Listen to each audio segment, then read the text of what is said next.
I'm trying to put together some new videos, such as more new Wendigo sightings. So in the meantime, please enjoy these 5 episodes of Destination Terror, hosted by Carman Carrion, featuring the Bray Road Beast, the Manchester Mystery House, and more places haunted by spirits and monsters alike. If you don't know, Destination Terror is another podcast my network produces, and it's all about the dark pasts and presents of the most haunted places in the world.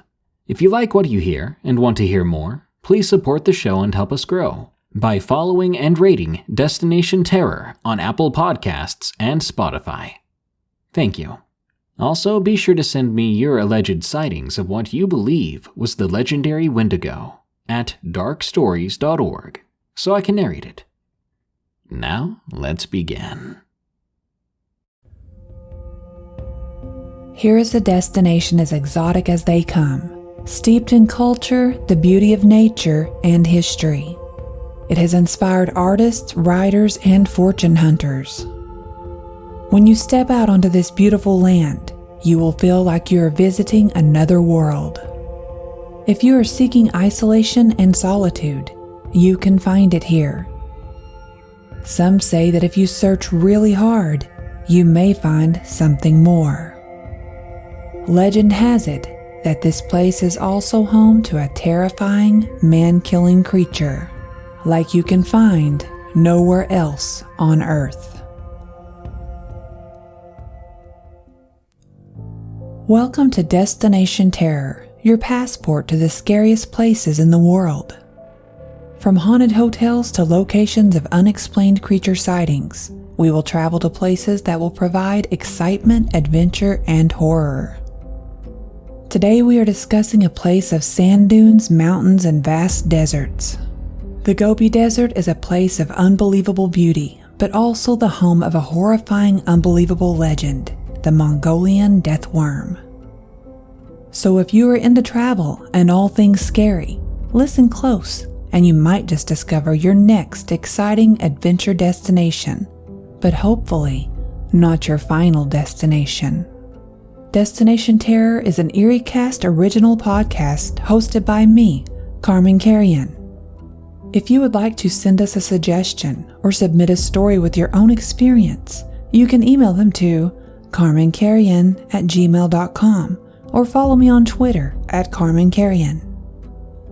If you enjoy the show, follow and rate Destination Terror on Spotify and Apple Podcasts to help us grow.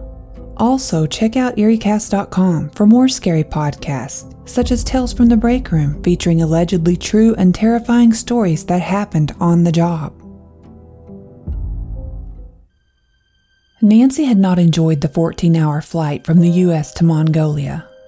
Riding coach cramped up for that long was a little more than her back could handle. Her husband had not helped, with his embarrassing snoring for almost 6 hours. Though that part was about over, as the pilot had said they would be making their final approach soon. The jet was bouncing around quite a bit as Nancy finally felt the wheels hit the ground. She couldn't believe they were there. All the time and planning, and now they would get to see what their friends had told them about. Nancy and her husband Adam were lucky enough to have retired early in life.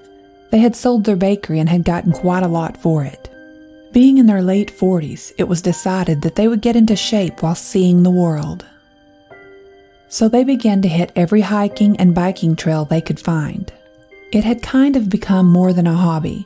They both had lost a lot of weight, felt great, and couldn't get enough of their new life.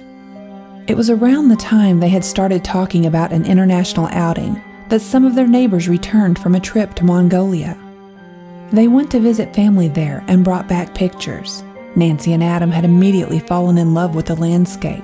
The fact that they could go hiking in the desert or the mountains was pretty enticing as well. So last year the couple began planning a trip that had led up to this moment. Now they were about to deboard a plane in what felt like an almost magical place. Once they had managed to grab their carry-on bags and make their way into the airport, they looked out the windows at the awesome scenery. Various aircraft with a backdrop of mountains in the distance. Nancy smiled with excitement. Adam put his arm around her and said, "Come on, let's go. Plenty of time for sightseeing after we rest." The ride to the hotel was almost surreal to them. Neither of them said much. It was almost like being a child again. So many things they hadn't seen before. It was an actual effort to take it all in. Once they were checked in and in their room, Adam joked about the fact that it was just a normal hotel room. Nancy laughed slightly and asked, "What did you expect?" He said, "I don't know, just Mongolian stuff everywhere or something." She told him to try and get some sleep because she planned to run his butt off the next morning. They awoke early to the radical siren alarm Nancy had used on her phone. Adam argued that they were in fact on vacation and sleeping in would not be a crime. But soon he realized she was not going to stop jumping on the bed and yelling, "Wake up." They had been together long enough for him to know that when Nancy was excited, there was no stopping her. So he got out of bed and stretched hard and began getting ready. He asked what they would do for breakfast. "Protein bars," Nancy answered with a quick smile. "Great," he exclaimed. "Nothing but the best for us." Soon they were off. It was about an hour's drive to the trail they had picked. They watched as the city shrank into hills and green fields behind them. The grasslands were vast, with large rock formations on all sides of them. The scattered clouds with blue and sunny skies made for an excellent background. Nancy rolled her window down to smell and fill the air. Adam said, "You don't see anything like this back home." "That's why we are here," Nancy answered. A few more minutes and the car stopped to let them out. They had expected a large welcome center, or at least a starting area, though all they could see was a sign that gave the name of the trail and a basic map that neither one of them could read, given that they didn't speak Mongolian. So Adam suggested that they at least take a picture before they got started. Nancy agreed and got out her phone. While taking the picture, she noticed Adam seemed a little more tense than usual. She asked him if he was okay, and he said yes. "I'm just a little concerned. We are a long way from home, and this seems like maybe we should have hired a guide or did a tour or something." Nancy reassured Adam by reminding him that they had been doing this for a couple of years now, and they were not amateurs. She told him they would stay on the trail, and if they didn't see anyone in a few hours, they would turn around and come back. He seemed a little more relieved at that idea, so they began to walk. They were walking slow to take in the beauty and trying to be careful at the same time. The trail was rough with jagged rocks poking up every few inches. The ground was flat but seemed rather hard on their feet. Adam commented that it was going to make his ankles sore even though he was used to walking. Nancy laughed at him, saying, "We haven't even gotten to any inclines yet and you're already whining." Adam said, "Yes, I've noticed that for a mountain hike we seem to be going away from them." Nancy replied, "I assume we will be winding back around to the hills soon." She pulled up the picture she took of the map. She was carefully studying the path it pictured, trying to decide where they might be on the lines. After a few moments, Nancy proclaimed, "It doesn't really matter anyway. We have stayed on the trail. All we must do is turn around and walk straight back the way we came if all else fails." Adam agreed, so they kept on walking, getting lost in conversation about how far they had come in life and how happy they were with how things had turned out for them. They didn't notice that the trail had slowly turned more into what looked like a valley grassland, then going up into the mountains. It was about then that they decided it was time to turn around. Nancy said they would just go on a tour since they literally had no idea what they were doing. Adam had said it was no problem for him because he was already tired and ready to try some real Mongolian food. Once on the way back across the trail, they noticed some things that didn't look right. A fearful frustration started to come over Adam. He told Nancy they should have been paying closer attention to their surroundings instead of aimlessly strolling along like they were walking in a park. She quickly told him to get it together and that everything would be fine. He was just being paranoid because it was a new experience. He took a deep breath and said, "Fine, but I want to take a break and sit down for a few minutes." He began walking through some tall grass off the side of the trail. Nancy said, "That's great. Wandering off the trail certainly won't help." Adam said, "Come on, I'm not going far. I just need a comfortable place to sit down for a few minutes." Nancy rolled her eyes and fell in behind him. They only walked for a few minutes before coming up on a rock formation. It was about 150 feet tall with several indentions around the base. The tall grass was all around it, so they had to push it down to get to the large overhang that produced a lot of shade. Adam threw his backpack down and plopped down on the ground. He looked up at Nancy and said, "See, this is much better than sitting on the trail." Nancy looked around nervously and said, "Yes, I suppose it is." "Aren't you going to sit down?" Adam asked. She said no. The sooner they get back to the trail, the happier she would be. So she sat her back down and began stretching her knees. Adam grabbed the water bottle from his pack and took a big drink about the time Nancy said, "Good Lord, what is that?" She pointed over Adam's shoulder at the base of the rocks. Just under the edge, they could make out what seemed to have the body of a snake. Adam cringed visibly. "Hell, I don't know, but I'm not going to find out either." Nancy picked up a long stick and walked over to it. She pushed the stick into the dirt under the creature and leveraged it up, revealing most of it to them. It was blood red and about 3 feet long. Its body was shiny and more worm-like than snake. Adam cringed again. "Damn, that thing is ugly. Get away from it." Nancy dropped the stick when she saw its face. Its head was about the size of a large man's fist. It had some type of black thorax around it that turned into what looked like claw-type pincers around the area of its mouth. She took a few steps back and said, almost under her breath, "It's time to leave." As she turned, Adam was bent over getting his backpack in order when he looked up and was face to face with another creature of the same type. He opened his mouth to speak, and about that time the worm seemed to make a strange hissing noise and projected from its mouth a yellow fluid that filled Adam's face and mouth.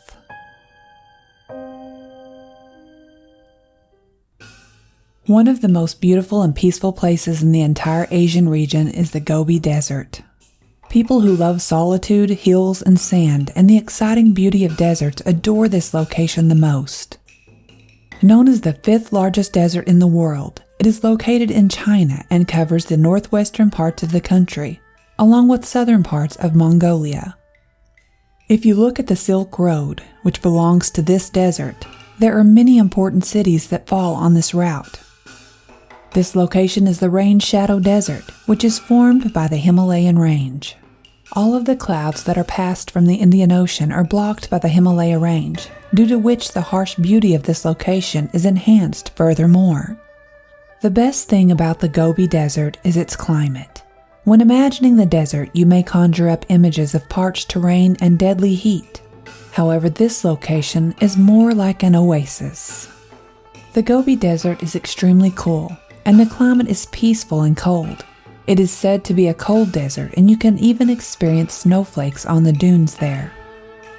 In the Western mind, Asia's Gobi Desert even evokes a sense of an alien world, a remote land marked by awesome and arid landscapes, torrid summers, frigid winters, long extinct life forms, striking modern life forms, epic adventure, spiritual sanctuary, and unforgettable travel destinations.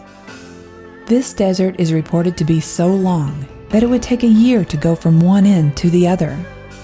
And at the narrowest point, it takes a month to cross it. It consists entirely of mountains and sands and valleys. The Mongolian desert is not only a desert, but it also has a secret history with so much to tell, and it hides unbelievable beauties that can only be found there. There is also something darker that is said to be lurking beneath the beauty of this Mongolian oasis. Some people believe that a large, deadly, worm-like creature called the Mongolian death worm exists in the Gobi Desert. It sounds like a fantastic, lethal creature that might be found in a 1950s pulp science fiction novel or sci-fi television movie. Despite the creature's fearsome name, many fearless explorers have set out into the Gobi Desert seeking the beast. Numerous organized expeditions and searches have been made over the years by both independent researchers and in conjunction with television shows. Despite extensive searches, eyewitness interviews, and even setting traps for the beast, all have come back empty-handed. Many of those who believe in the creature acknowledge that there is no hard evidence to its existence, but instead believe that legends and stories of them must have some basis in historical truth. The descriptions from different places and times are far too similar, they believe, to be anything but realistic and independent eyewitness reports. From a folkloric perspective, however, this must be a sign that legends and stories of the deathworm have spread throughout the region, as commonly happens through trade and travel. Inhabitants of the Gobi Desert are aware that there is global interest in their mystery monster, as well as offers of rich rewards for any one of these creatures found, live or dead. And if one was found, it would definitely come to light. The creature could not be a soft, fleshy worm.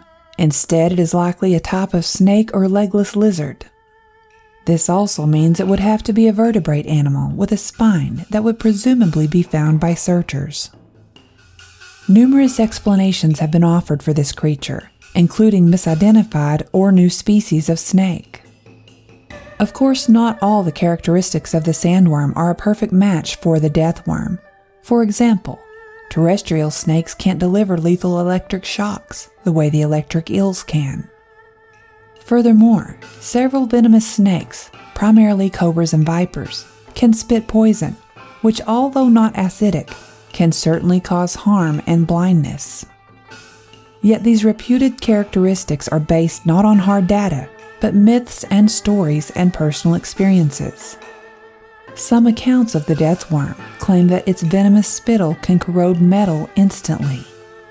It is of course possible that the Mongolian deathworms do exist, but there would have to be more than one of them to sustain what biologists call a breeding population, likely tens or hundreds of thousands of them. The Mongolian deathworm's native name, Olge korokoi, means intestine worm due to its blood-red color and size, which is the size of an intestine. It has been described by many to be from 2 to 7 feet long, can spit out a corrosive yellow saliva, and can generate blasts of electricity. Mongolian nomads believe the giant worm covers its prey with an acidic substance that turns everything a corroded yellow color. Legend says that as the creature begins to attack, it raises half its body out of the sand and starts to inflate until it explodes, releasing the lethal poison all over the unfortunate victim. The poison is so venomous that the prey dies instantly. Livestock and humans are supposed to be its main prey. Because Mongolia had been under Soviet control until 1990, very little was known about the deathworm in the West. Of course, if you are a believer and want to see for yourself, there are plenty of exotic locations geared just for tourists and adventurers in the Gobi Desert. When not worrying about avoiding a large man-killing worm, you can find plenty of fun and exciting things to do in the Gobi Desert. Have you ever ridden two-humped camels? If not, you should do this during your Gobi Desert tour in Mongolia. The two-humped camels walk gently, so that you will feel comfortable between their two humps, rather than riding the one-humped camels. And your picture on the camel's back by the sand dunes will be a perfect keepsake to share with your friends. Kongur sand dunes are one of the tallest sand dunes in Mongolia. It continues 100 kilometers, towers 300 meters above the Gobi Steppes, and with a width of 1 to 7 kilometers. These sand dunes are one of the most beautiful, where photographers like to shoot amazing pictures. Climbing the sand dunes is an experience itself. You will have the most stunning views of the Gobi Desert from the top. Climbing the higher dunes allow you to have stunning views, but seems a challenge for many people. Once you're on top of the dunes, the sand slides northwards against the wind. You will hear a sound like an aircraft. The sand is singing. You can listen to the sand singing when the sand is dry. A gur, or yurt, as you may have heard them called, is the traditional dwelling of the nomads, and the main accommodation of the gur camps. A gur is a portable circular dwelling and has been the primary style of home in Central Asia, particularly Mongolia, for thousands of years. Your Mongolian travel will not be complete without a stay in a gur. You can stay in any gur or gur of nomads, a gur of gur camps, or a gur of a guest house gur. The Gobi Desert nomads visit can be one of the best experiences you will have in Mongolia. It's amazing to be invited into a gur and witness the age-old customs of these nomadic people. The Gobi Desert is the second important paleontology site in the world. It was first discovered that the dinosaurs laid eggs after the complete nest was found in the Flaming Cliffs, which is one of the main attractions in the Gobi Desert. Almost all tours there include the former dinosaur excavation area, Flaming Cliffs. It is a beautiful area, but dinosaur fossils are found randomly due to the tourist crowd. Where else can you explore the dinosaur fossils in nature now? You can do this while traveling along the Gobi Desert Highlights and Central Mongolian Scenery Tour. A general picture of the Gobi Desert is endless steppes edged with the horizon. Seeing the Gobi Desert sunrise and sunset over the steppes will be one of the beautiful sceneries you will see in the Gobi. The daylight heat, refreshing evening, and morning air of the cloudless sky make the sunlight even more picturesque with sharper color. The Gobi Desert has the brightest sky, with countless stars and cloudless blue daytime, and it is the best area for stargazing. The Gurvan Saikan is a beautiful green mountain in the Gobi Desert that has many picturesque valleys. One of them is called Eagle Valley, where the golden eagles nestle in the rocks. Hiking through the green and cooling air canyon of the Gobi Desert will be a refreshing experience, where you will see the golden eagles hovering over here and there. The Thousand Camel Festival takes place in the Gobi Desert of Mongolia and is a celebration of the endangered Bactrian camels.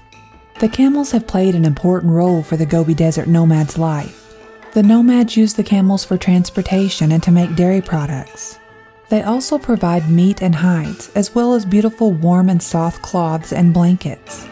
During the festival, you will see many camel-related customs and activities, such as camel competitions, camel polo, camel races, best ornament camels, beautifully dressed camel herder competition, how nomads transport gur on the camels' backs, and things made of camel wool. If you wish, they will even let you ride the camels. Seeing hundreds of camels at once is something special. The camels are marvelous in their winter coat. The camel festivals take place on the 6th and 7th of March annually. The Gobi Desert is a great destination for adventure, excitement, and even relaxing. Let's not forget, though, it is also a great place to be horrified. Adam let out an otherworldly type of noise, almost like a scream, but with a shuddering of almost crying as well. Nancy jumped and began running toward him, screaming, "Oh my God, are you okay?" Adam had fallen to his knees, holding his face and breathing heavily while continuing to make gruesome sounds. Nancy grabbed his arms, trying to pull his hands away to see what was wrong, but he would not let go. Just then the same worm spit again, only this time it didn't have as much fluid. The yellow toxin hit the inside of Nancy's calf muscle. It immediately began to burn like her leg was on fire. She tried to jump back, but when she put her weight on her leg, the pain hit so hard it gave and she fell. She looked up and noticed another red worm-type creature quickly making its way in her direction. Fear shot through her so strong. It was almost as if her leg had already gone numb. She got back to her feet and began to go back toward her husband. Only this time she grabbed a large stick. Once she got to him, he had fallen over on his side. Still holding his face, it was as if he was trying to speak, but his mouth couldn't produce coherent sounds. To Nancy's surprise, 3 more of the creatures had popped up around Adam and were shaking all over, almost how a rattlesnake would rattle its tail. She jumped over Adam and struck at them with the stick, hitting one of them in the center of its back. It stopped shaking and retreated into the grass. The other 2, however, lunged at her. She swung the stick again, missing and falling back down. It had created the distance she needed to try and get Adam to his feet. She crawled over to him and put her arms around him, trying to guide him into standing up. As she pushed and pulled, yelling, "Please, baby, stand up!" His hands were pulled back from his face. A large portion of the flesh came back with his hands. Where his eyes once were, there were only black pits. His teeth and the inside of his mouth were burned down to his jawbone, giving him the look of a corpse who had been laying there for quite some time. Nancy screamed and let him go, in shock at what she had seen. She began wailing uncontrollably. She tried to compose herself long enough to grab Adam by his feet and drag him to safety. One of the creatures struck and bit the side of Adam's head.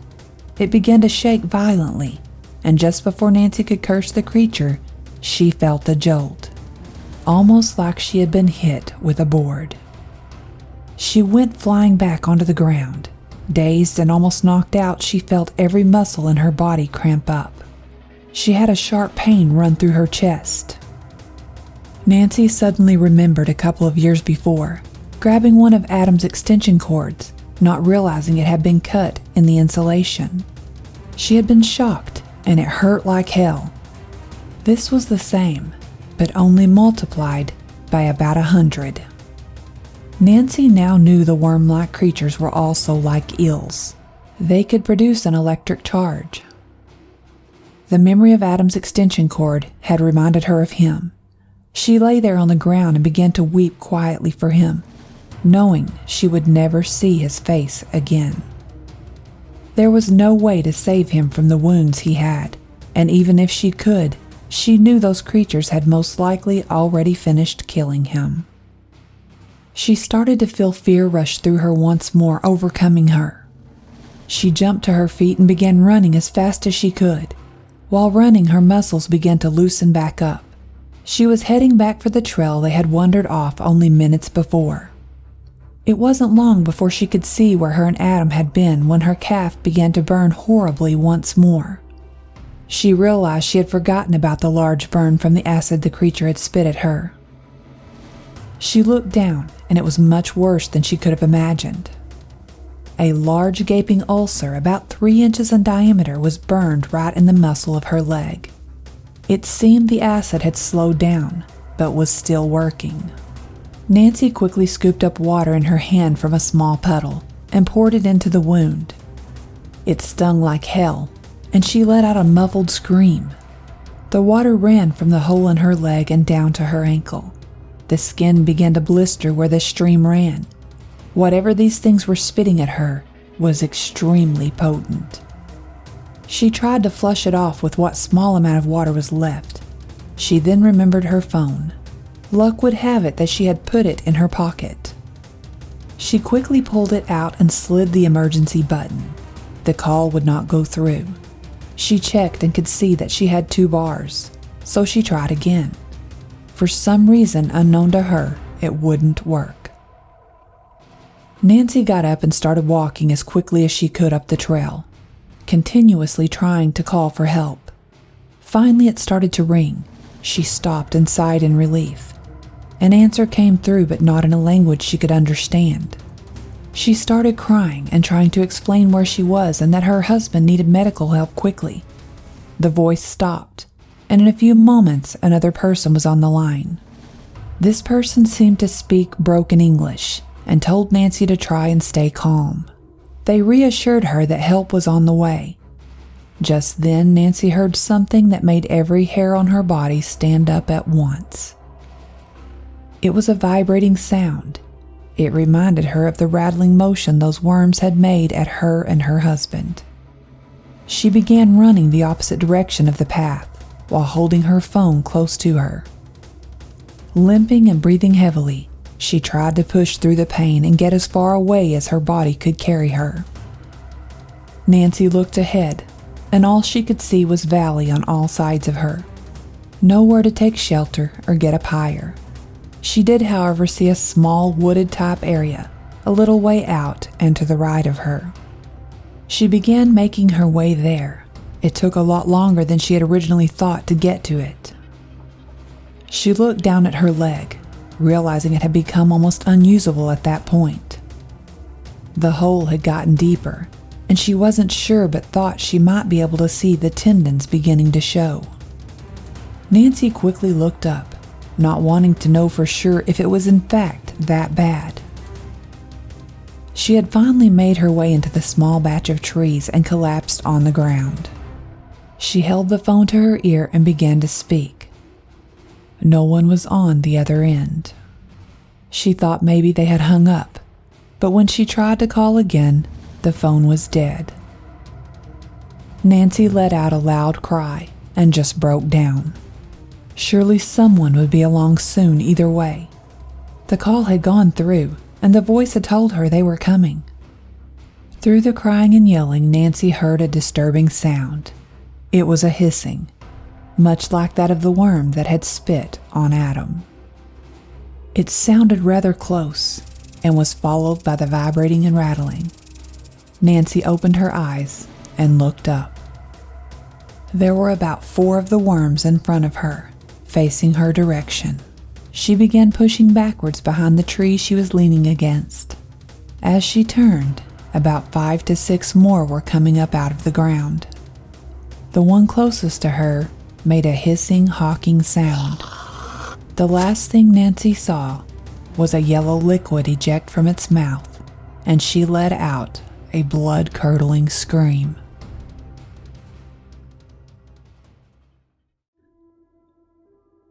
There is not a town, city, or province in the world that does not have a scary story or two to tell. People love a good thrill and to get their adrenaline pumping. Take a trip with me to these eerie places from across the world that include abandoned mansions, haunted houses, ghost towns, endless forests, petrifying hospitals, and much more. Our next destination is one of the most haunted places in Florida, a lighthouse more than 100 years old. Standing on the north end of Anastasia Island, overlooking Matanzas Bay and the Atlantic Ocean, the lighthouse is a beacon for lost souls. Welcome to Destination Terror, your passport to the scariest places in the world. From haunted hotels to locations of unexplained creature sightings, we will travel to places that will provide excitement, adventure, and horror. Today we are discussing the St. Augustine Lighthouse in St. Augustine, Florida. There is more than just history that you may find when you enter this towering beacon of the night. So if you are into travel and all things scary, listen close and you might discover your next exciting adventure destination. But hopefully, not your final destination. Destination Terror is an EerieCast original podcast hosted by me, Carman Carrion. If you would like to submit a suggestion or a story with your own experience, you can email them to carmancarrion@gmail.com. You can also follow me on Twitter or Instagram as Carman Carrion. If you enjoy the show, please follow and rate Destination Terror on Spotify and Apple Podcasts to help us grow. Also check out EerieCast.com for more scary podcasts, such as Tales from the Break Room, featuring allegedly true and terrifying stories that happened on the job. It was all supposed to be a joke. At least that's what I intended. But the joke ended up being on me. I wanted my summer to be exactly how I imagined it, staying up all night online with my friends and sleeping all day. Basically, I would rarely have to deal with my parents. I am 13 and plenty old enough to stay alone. We live in the most boring town and the most boring neighborhood in Missouri, Ladue. The most that ever happens here is some drunk guy getting hauled in for passing out in the city park. But my plans didn't matter to my parents. They still treated me like a baby and insisted I go everywhere they go. It will be fun, they said. You will make memories, they said. They were right about the second part. I did make some memories. My dad planned some cheesy family vacation every year. He reminded me of Clark from the 80s movie National Lampoon's Vacation. I thought my dad was a loser. He was a middle-aged car salesman that had a disturbing obsession with old band t-shirts and tropical shorts. He called them his summer bummers, whatever that means. Every year he planned a themed vacation. One summer it was Disney themed. We went on a Disney cruise and went to Disney World. That one wasn't so bad, but I was 9 then. Another summer it was outdoors only. That trip was horrible. We all came home covered in mosquito and tick bites after sitting in an overcrowded campground for a week. I couldn't wait to see what he had planned for this year. It would probably be farm-themed or swamp-themed. Who knows? Whatever he chooses, it will be horrible.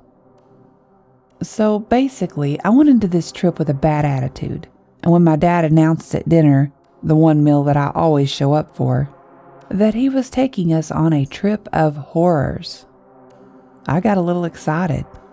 There was no way that I would let him know that, though. Of course, he had to invite my Uncle Steve, his brother. He was a bigger loser than my dad. He managed the only McDonald's in town, had a wife that never shut up, and his kids, well, let's just say, I think they were left here by aliens. We left on a Monday, and thank God we took more than one car, because I would have had to kill myself or my cousins if I had to spend 15 hours cramped up in a car with them. Our first destination was Tennessee, where we would visit a haunted prison, a witch cave, and the site of the bloodiest battle during the Civil War. It sounded like a good lineup to me, and that meant a high potential for creepy and bloody stories. After Tennessee, we were going to head to Florida to see some lighthouses. I had never seen a real lighthouse, and I was pretty excited. I had been fascinated by them since I was little, and anything else that had to do with the ocean, but lighthouses the most. My dad said that the St. Augustine was supposed to be one of the most haunted places in the U.S. So I looked it up, and sure enough, someone had even got full-body pictures of a ghost. There were tons of sightings and freaky happenings on record.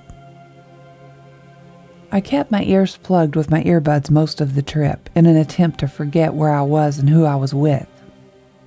I enjoyed Tennessee. The haunted prison was interesting to say the least. The ride from there to Florida was mostly uneventful and boring. I tried to sleep as much as possible, and since it rained most of the way, that was easy to accomplish, except I kept having the sensation that someone was tapping me on the shoulder. And when I would look over, I was, of course, alone in the back seat. We arrived in St. Augustine late Wednesday night. It was still raining and too dark to get a good look at the area. Even after sleeping most of the way, I was more than ready to crawl into a real bed and pass out. That is just what I did too, without even bothering to change clothes. Dad made sure we were up bright and early the next morning so we could get an early start. The only problem was, he insisted we all take one car. So I was squeezed between my 2 large Twinkie-eating cousins for the duration of the ride there. Being smashed was not the worst of it. They each smelled like a cheeseburger that got left in the car on a hot day. It was all I could do not to gag. We pulled in the lighthouse parking lot just as they were unlocking the doors. I was immediately in awe of the place as I looked up towards the cupola where the beacon light was located. Their website said the cupola was part of the guided tour, and I couldn't wait. Something moved next to the railing as I was looking, but the sun was in my eyes. Using my hand to block the light, I could just barely make out a girl in a white dress. Her dress was blowing in the wind, which must be stronger from that high up. How did she get up there so fast when they had just unlocked the doors? I was still looking at her in wonder when my mom tugged on my t-shirt as an unspoken order to come on. The lighthouse was everything I hoped it would be. It was like stepping back in time. When I first walked in, I noticed several 100-gallon drums used for storing oil. There were also some glass display cases encasing old lighthouse artifacts, such as a huge wrench, used years ago to help tighten anchor bolts that supported the tower. I was intrigued and wanted to take in everything, so I lost track of my group while reading an old list of lighthouse rules. A cold chill came over me and brought my attention back to my surroundings. It was the same feeling you would get when stepping into a meat locker from a hot kitchen. The shift in temperature was that sudden.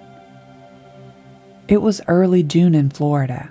I was wearing shorts and a thin tank top, but had still been breaking a sweat ever since getting out of the car. I looked around and realized that I was alone in the room. It was then that I realized I could hear my noisy family ascending the stairs that led to the top of the lighthouse. Annoyed that they would reach the top first, I took off after them, only to be halted halfway up by the sound of giggling. I looked around, and there was no one behind me, and no one in front of me for as far as I could see. The cold chill hit me again. It was so strange. I would remember this later when I thought back. I reached the observation deck last. It was awe-inspiring. The view of the St. Augustine waterways in the town were breathtaking. It was almost like I belonged there. I could see all kinds of boats floating in the harbor. But suddenly I felt a tug on my shirt again. I turned around expecting to find my mom nagging at me, but instead I saw a little girl. She had long wavy brown hair with ribbons on both sides. The dress she was wearing made her look like she was an extra in a movie based in the 1800s. She couldn't have been more than 8 years old, and when I looked down at her, she smiled. I was about to say hi, but she giggled and ran around the observation deck and out of sight. I followed until I had made the complete circle twice, but she was gone. Peeking my head back inside, I looked down the winding stairwell, and there was no sign of her. That was impossible. There was no way she could be that fast.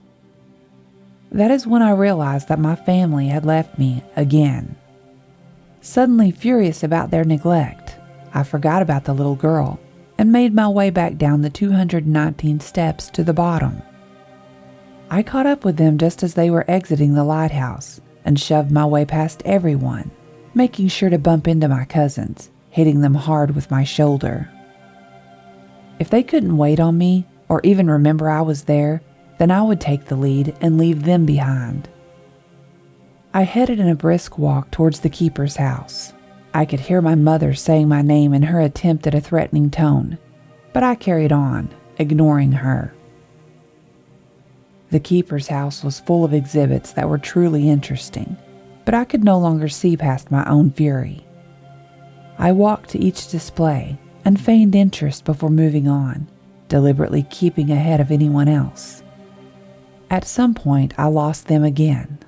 I was so distracted by the tantrum I was engulfed in, I didn't realize we had become separated again. Begrudgingly, I backtracked, calling them all stupid, horrible names in my mind. When I had searched the building thoroughly without any results, I took towards the exit where I saw them heading towards the car. Was I so unimportant that they didn't even notice they were leaving without me? That was the last straw. I would teach them a lesson. They would see just what it would feel like not to be able to find me for a while. I turned and headed back inside the building, looking around for just the right place until I found a closet that had a sign on the door that read "Employees Only." Opening the door, I stepped inside. The room was a supply closet about the size of a small bathroom. I turned and shut the door behind me. It was dark, but I wasn't scared. I had used this trick before to teach my parents lessons for as long as I could remember. I found a comfortable place under a shelf in the far corner, using several brooms to hide myself. I burrowed in as deep as I could and waited. When many people imagine something scary, the first thing that comes to mind is a ghost story. Florida has an abundance of ghost stories to share, and just as many haunted places to go with them. One of the most well-known haunted places in Florida is the St. Augustine Lighthouse, located in the oldest city in the U.S., St. Augustine. For 140 years, the St. Augustine Lighthouse has presented its beacon to sailors along the nation's first coast. It's seen keepers and families come and go, witnessed the construction and removal of auxiliary structures, and adapted to new and innovative technologies, all while the community around it expands and evolves. The story of the current St. Augustine Lighthouse begins with its predecessor. The current lighthouse in St. Augustine is not the original St. Augustine Lighthouse. The Spanish constructed the tower that became the first lighthouse in 1737. They used a naturally occurring stone called coquina to construct the original tower. The coquina tower replaced wooden watchtowers, the Spanish built dating back to the beginnings of Spanish Florida. A map of Francis Drake's 1586 raid on St. Augustine reveals the presence of a small tower on Anastasia Island. The map refers to the tower as a beacon of high scaffolds standing on the sand hills, wherein the Spaniards did use to discover the ships at sea. The Coquina Tower continued this watchtower tradition until the United States acquired Florida in the Adams-Onis Treaty in 1821. The U.S. government then set to work illuminating the newly added coastline. St. Augustine, with its pre-existing tower, was a logical place to start. In 1823, John Rodman, collector of St. Augustine, wrote to Stephen Pleasanton, 5th Auditor of the U.S. Treasury, that despite the tower's presence, it was never built for a lighthouse or used as one, but merely a lookout house. The location is well suited, but a great proportion of the tower, nearly one half, is not sufficiently strong to bear any greater elevation, either of wood or stonework. Congress appropriated $5,000 to retrofit and complete the lighthouse, and awarded the contract to Elias Wallen, who reported on March 25, 1824, that the lighthouse was operational. John Andrew became first keeper of Florida's first official U.S. lighthouse in St. Augustine. His Minicaran parents, Antonio and Aguida, arrived in Florida as indentured servants at Dr. Turnbull's New Smyrna plantation in 1768, and traveled to St. Augustine by foot, where they settled when Turnbull abandoned his settlement in 1777. The Minorcan became a visible minority in the city, contributing to its maritime culture as fishermen, pilots, and lighthouse keepers. Juan was the first of many Minorcan keepers at the St. Augustine Lighthouse. As the first, he also holds the distinction of being the first Hispanic American to serve in the Coast Guard, and the first to oversee a federal installation of any kind. Juan Andrew served as keeper until 1845, and the records are unclear as to who took over and served as lighthouse keeper from 1845 to 1849. Juan Carrera served as keeper from 1849 until his death in 1853. Robert Mickler then served temporarily for 6 months before Juan Andrew's cousin Joseph, or Jose Andrew, took over light-keeping duties in 1854. Joseph attended the light until tragedy struck when the scaffolding from which he was painting the tower failed. The December 10, 1859 edition of the St. Augustine Examiner tells that Joseph first struck the roof of the oil room about 30 feet below, whence he glanced off and struck the stone wall which encloses the lighthouse, and thence to the ground, killing him instantly. Maria, his wife, served as lighthouse keeper in St. Augustine until authorities darkened the tower during the Civil War to hinder the Union Navy off Florida's coast. As the city's collector of customs, Paul Arnault oversaw the removal of the lighthouse Fresnel lens in January 1861, per Confederate orders. Serving as mayor of St. Augustine from November 1861 to March 1862, Arnault resigned rather than surrender the city to Union forces. Northern troops arrested Arnault and sequestered him on the Union gunboat Isaac Smith until he revealed the location of the lighting mechanisms for the St. Augustine Light and other lighthouses in the area, including Cape Canaveral. Relit on June 1, 1867, the old tower served St. Augustine until its proximity to the eroding shoreline threatened its ability to serve its maritime community. A taller, sturdier modern tower was needed. The St. Augustine Lighthouse is the oldest structure in the city and America's first lighthouse.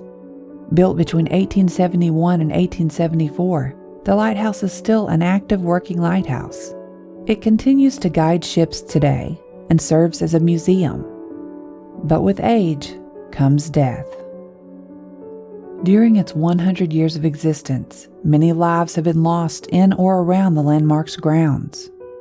This leads us to believe that those who perished were never truly left. The most famous ghost story is of the tragedy of the children of Hezekiah Pity. In 1873, only the foundation and 42 feet of the 165 tower were completed. A railway cart was used to move supplies from supply ships to the building site. Riding the cart down to the water was a favorite pastime for the 4 Pity children. They used the cart as a Victorian-era roller coaster. They would ride it down to the water and bring it back up to the site to ride again. There was a wooden board at the end of the tracks that was intended to stop it from tipping over into the water. On July 10, 1873, the unthinkable happened. 3 of the Pity children, Mary aged 15, Eliza 13, and Carrie 4, along with an unknown African-American girl whose father may have worked on the site, went for a ride in the cart as usual. Unknown to the children, the board meant to stop the cart was not in place. When the cart reached the bottom of the track, it flipped into the water. The girls were trapped underneath. A young worker witnessed the horrific event and raced to the water. He lifted the cart off the girls but was too late. 3 of the 4 girls drowned. The only survivor was the youngest, Carrie. In the days following the accident, the town shut down for the girls' funerals. The family afterwards traveled to their home in Maine to lay the girls to rest. The final resting place of the African-American girl is unknown to this day. It has been more than 140 years since the accident, and there have been countless unusual occurrences, many of which have been contributed to the girls. In the 1950s, a lighthouse keeper reported hearing footsteps upstairs, but upon investigation, no one was there. James Pippin was the head lighthouse keeper at that time. He served from 1953 to 1955. He was the last keeper to actually live there. Pippin initially lived in the keeper's house. All the previous keepers had lived there. Eventually, swearing that the keeper's house was haunted, he refused to live there another night. In 1955, the lighthouse lamp was fully automated. The lighthouse keeper's job was then replaced by the lamplighter. Lamplighters did not live on site. As a result, the keeper's house was rented out for a time. A local man who had made leather goods rented the house during the 60s. He would tell the story of waking up one night to see a small girl standing next to his bed. When he blinked his eyes to get a better look, she disappeared. After standing empty for many years, in 1970 the keeper's house burned under mysterious circumstances. The home was gutted, and all that was left was the basement and some charred timbers. Upon being purchased by St. Johns County, the property was declared to be unsafe. The county planned to demolish it. However, a group of women from the All-Volunteer Junior Service League of St. Augustine helped raise the money to renovate it. The renovation took 15 years. During the renovation, many construction workers and Junior Service League workers reported numerous unexplained happenings. The basement seemed to be an active area for ghostly encounters. It had, after all, been the only part of the original home that had not burned. Theory has it that the children may have liked to play there. Some say you can still feel a spooky presence in the place. The spirits seemed to be playful, as a child would. At closing one evening, a lighthouse employee was closing for the night when he heard giggling. The sound was coming from the top of the tower. When he climbed to the top to inspect, thinking someone may have gotten left up there, he found it empty.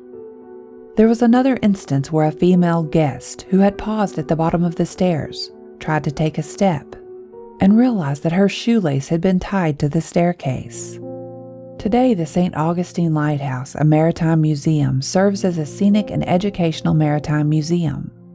It stands 165 feet above sea level, overlooking the Matanzas Bay and the Atlantic Ocean from Anastasia Island. Visitors can climb the 219 steps to the top of the St. Augustine Lighthouse for a spectacular view of the city and ocean. Those who visit will discover St. Augustine's maritime past as they learn about the history of the lighthouse. Visitors experience life at a light station through the many exhibits in the keeper's house, learn how the lighthouse served to protect our coast in World War II, and learn about shipwrecks and the important work by marine archaeologists who work at the lighthouse. In addition, the grounds feature a natural hammock, children's play area, demonstrations on boat building, and more. The gift shop offers a unique array of nautical and local souvenirs and does not need a ticket for access. Still an active aid to navigation, the St. Augustine Lighthouse and Maritime Museum, Inc. is a private, nonprofit museum dedicated to its mission to discover, preserve, present, and keep alive the stories of the nation's oldest port, as symbolized by our working St. Augustine Lighthouse. The museum is an American Alliance of Museums accredited institution and a Smithsonian affiliate.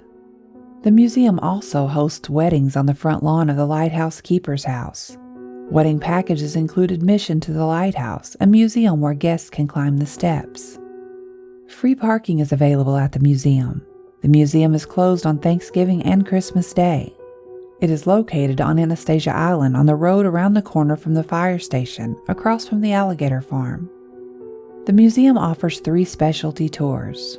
The first is the Sunset Moonrise Tour, where guests can enjoy drinks and appetizers while they watch the sunset and the moon rise over the ancient city from the top of St. Augustine Lighthouse. The second is the Dark of Moon Tour. This exclusive guided paranormal tour is the only after-dark tour of the lighthouse. Guests can learn the ghostly history behind the light station and the keeper's house, conduct their own paranormal investigation, and ascend the 219 steps for a nighttime view of the nation's oldest city. The last tour is the exclusive Lens Rooms Tour.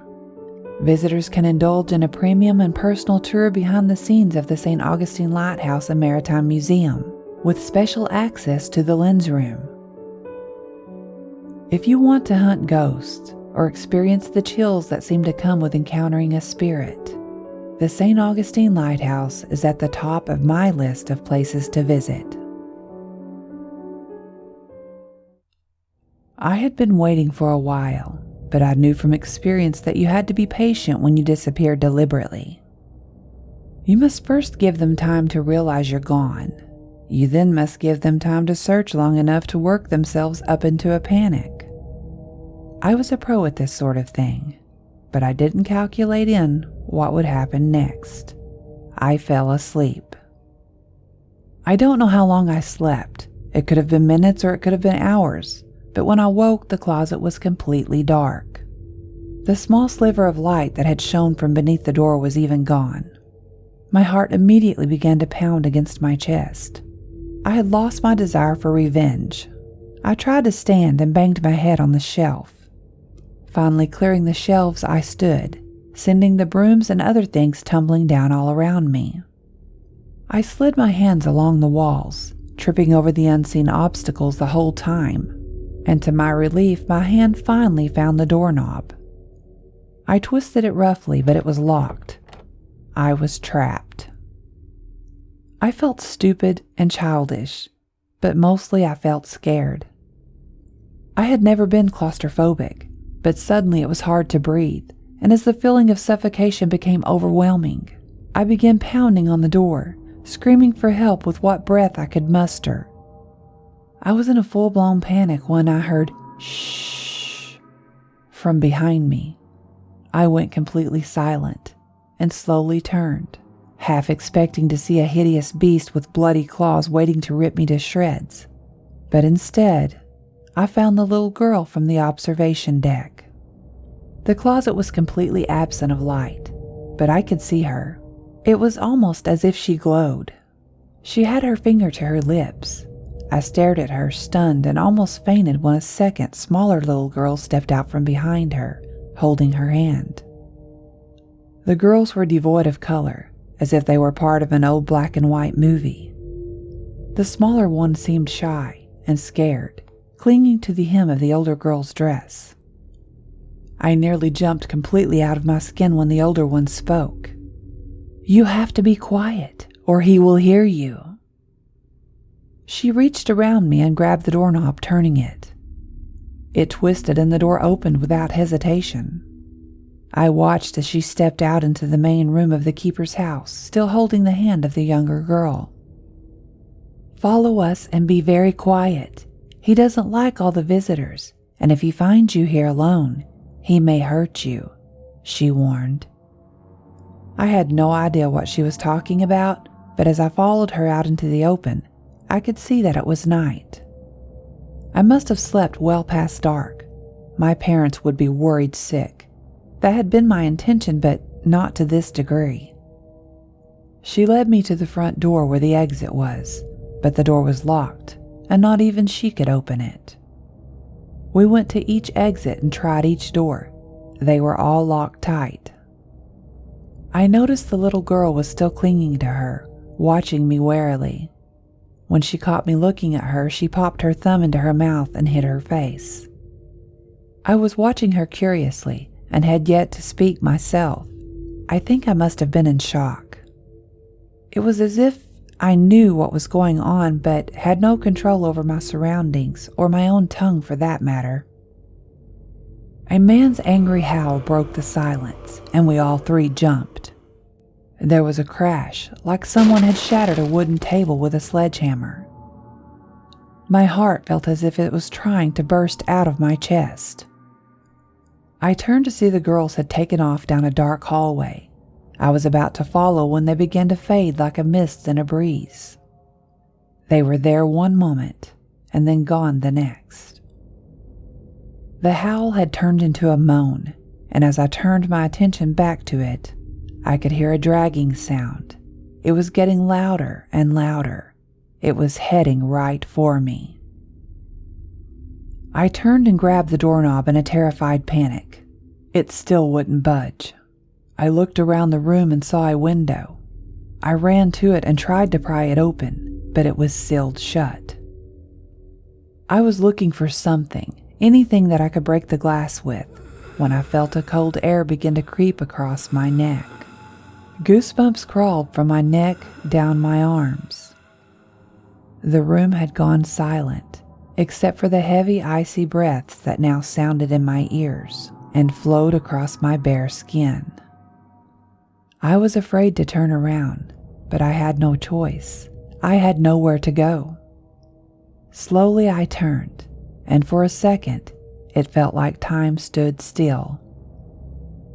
His face was right in front of me. His eyes were empty sockets. His skin, white and mottled gray, hung loose from his cheeks. He had a noose wrapped around his neck, and as I watched, long, bony fingers reached up to grab me by my throat. I opened my mouth to scream, and as I did, the ungodly screams of this creature joined my own.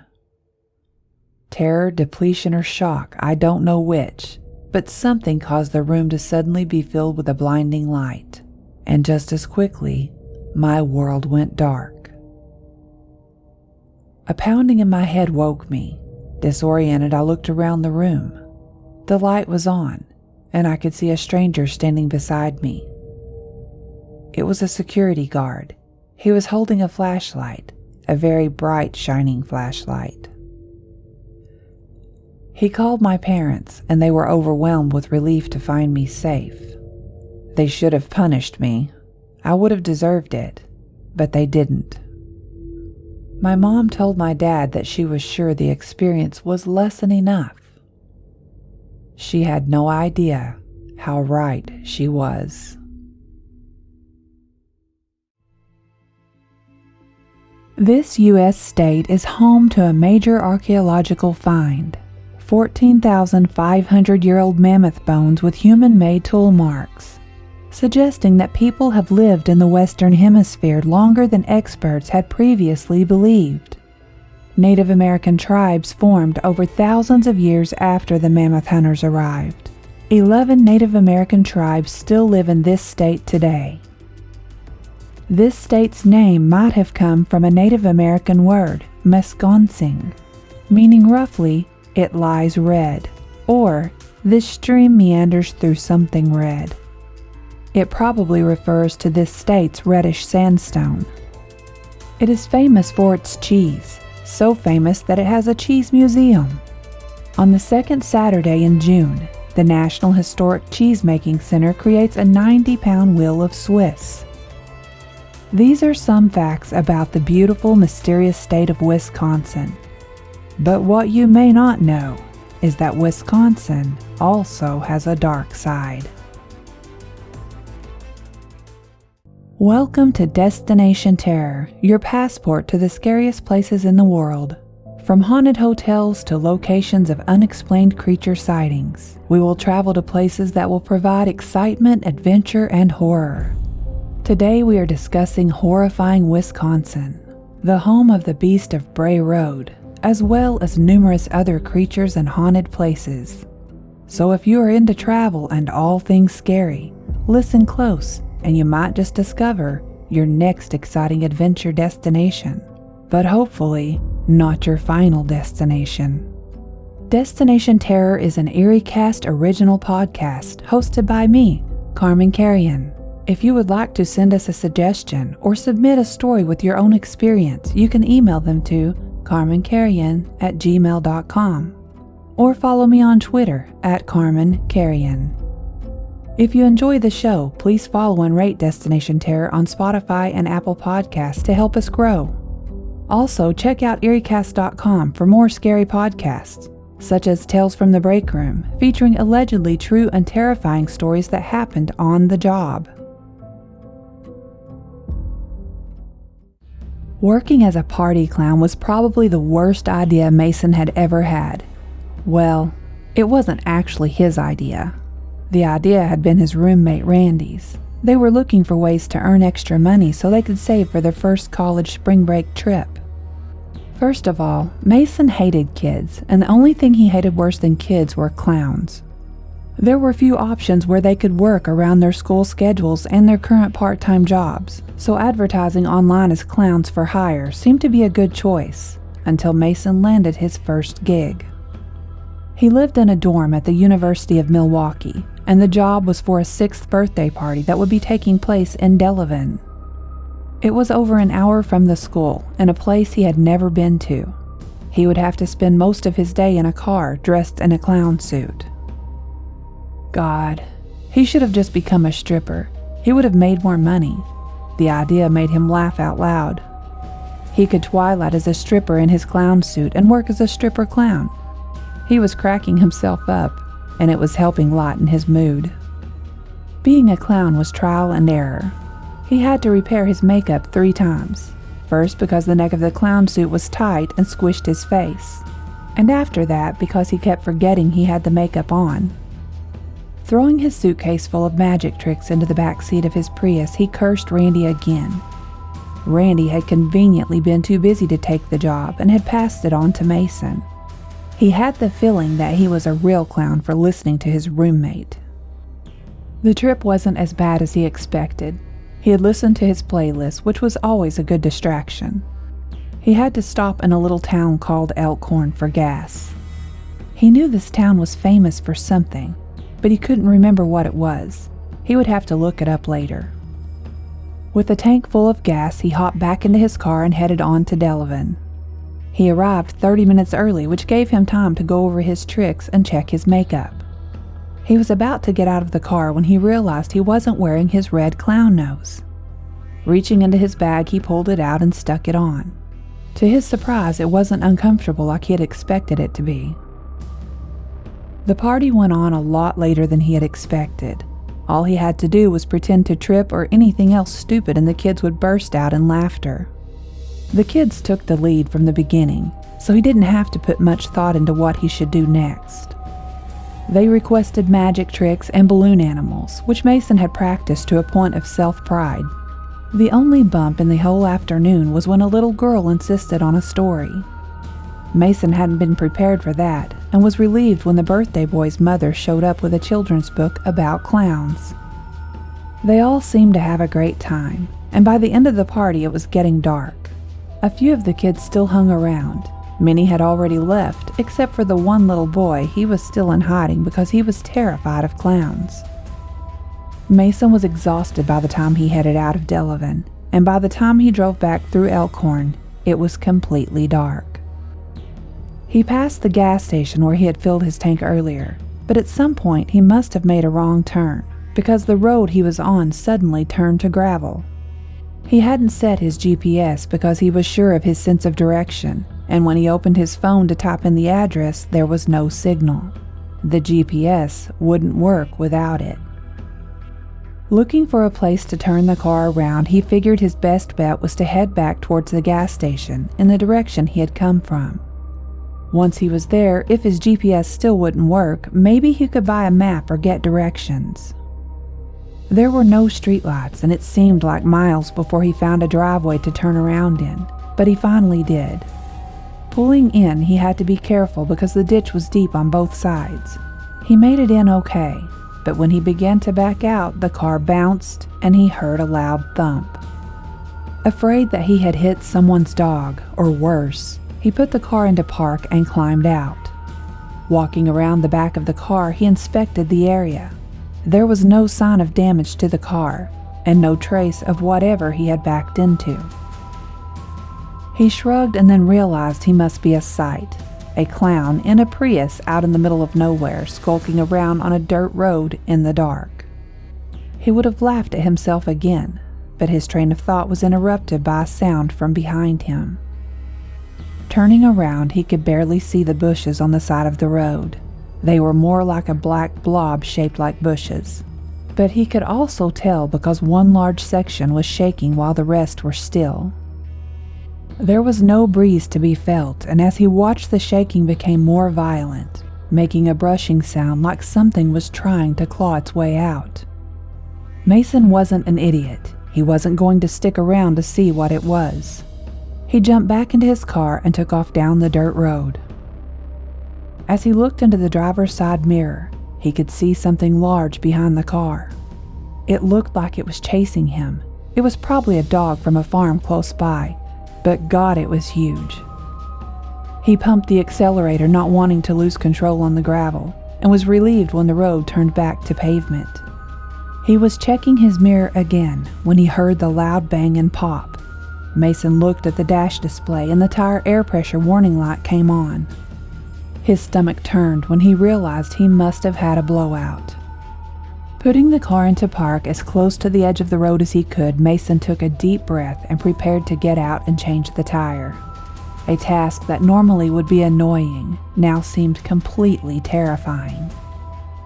Shutting the door quietly, he slowly approached the back hatch of the car. Trying to make as little noise as possible, he popped the hatch and pulled out the spare. Rolling the spare around to the side of the car, he froze when he heard a low guttural growl coming from somewhere in the dark. He tried to hurry, but his heart began to race, and the adrenaline pumping through his veins made him clumsy. He managed to get the busted tire off, but he could still hear the growling coming from behind him. Picking up the spare, he mounted it into position when the hair on the back of his neck stood up. Mason knew right then that it was behind him. He didn't even have to turn around. In mere seconds, before he even had a chance to react, it was on his back, pushing him to the ground as its sharp fangs buried into the back of his neck like a deadly vice. In the early 1800s, Colonel Samuel Phoenix spotted a rack of elk antlers caught in a tree in the woods of Wisconsin and proclaimed the area Elkhorn.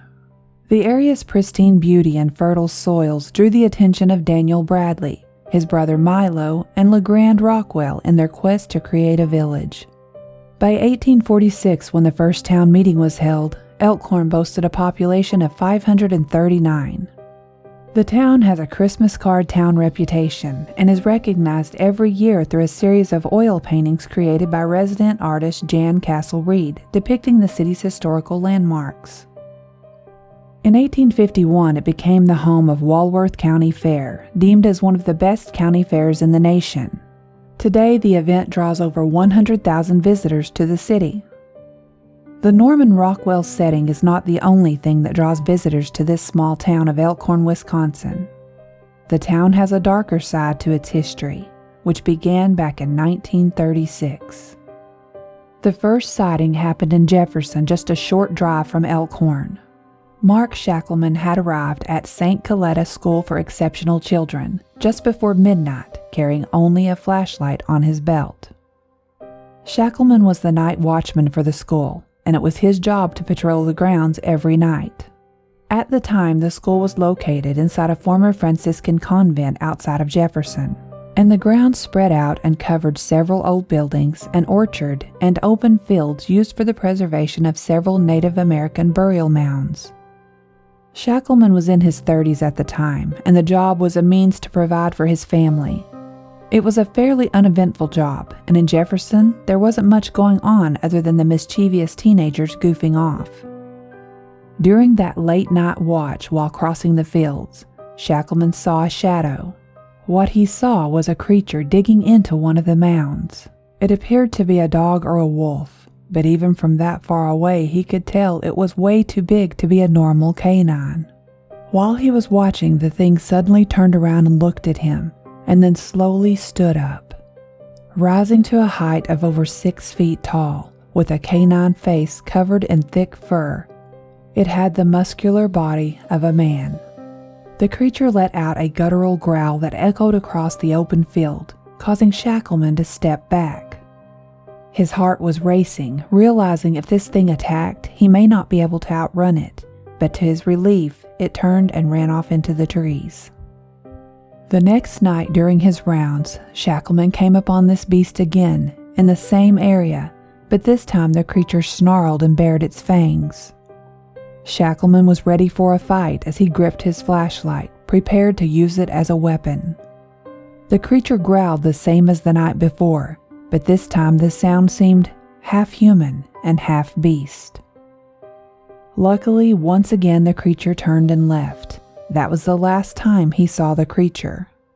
Shackleman said he would never forget the horrifying feeling he had, or the way the creature seemed to speak to him with its threatening growl. The run-in with this scary beast stuck with Shackleman for years to come. This was the first sighting of the creature that would come to be known as the Beast of Bray Road. The sightings became widespread during the 80s and 90s, but the largest number of sightings happened in Elkhorn, the location of Bray Road.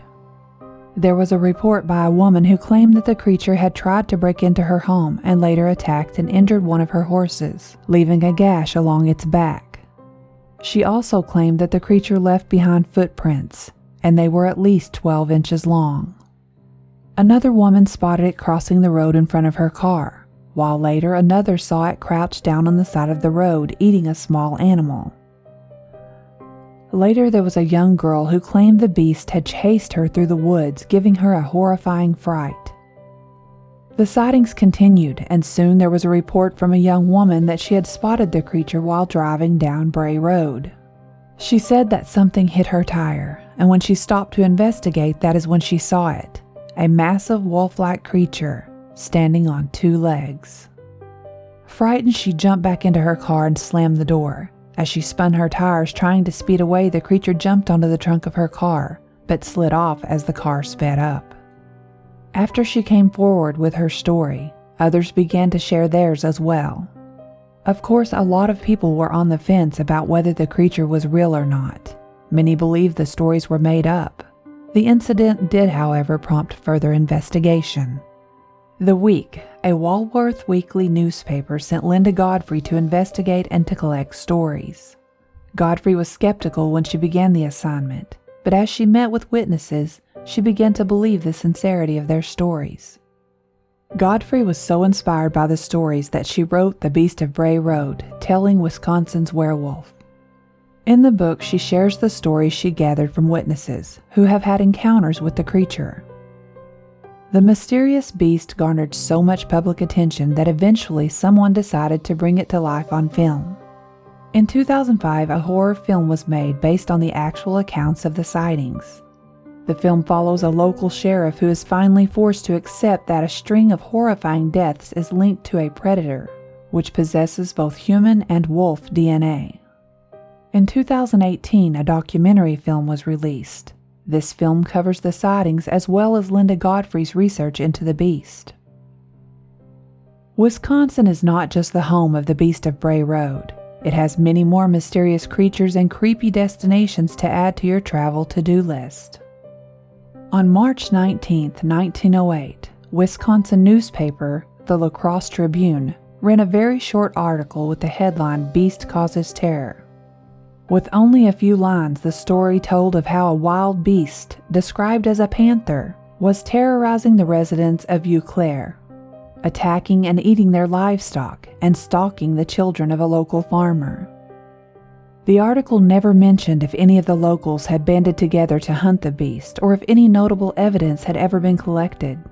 It appeared to be nothing more than a short article set between many other articles in a newspaper that many people outside the area would never see. But the newspaper failed to follow up on what was that the beast continued to be seen long after the article was posted. In fact, the beast of Eau Claire would go on to be spotted numerous times well over the course of 100 years.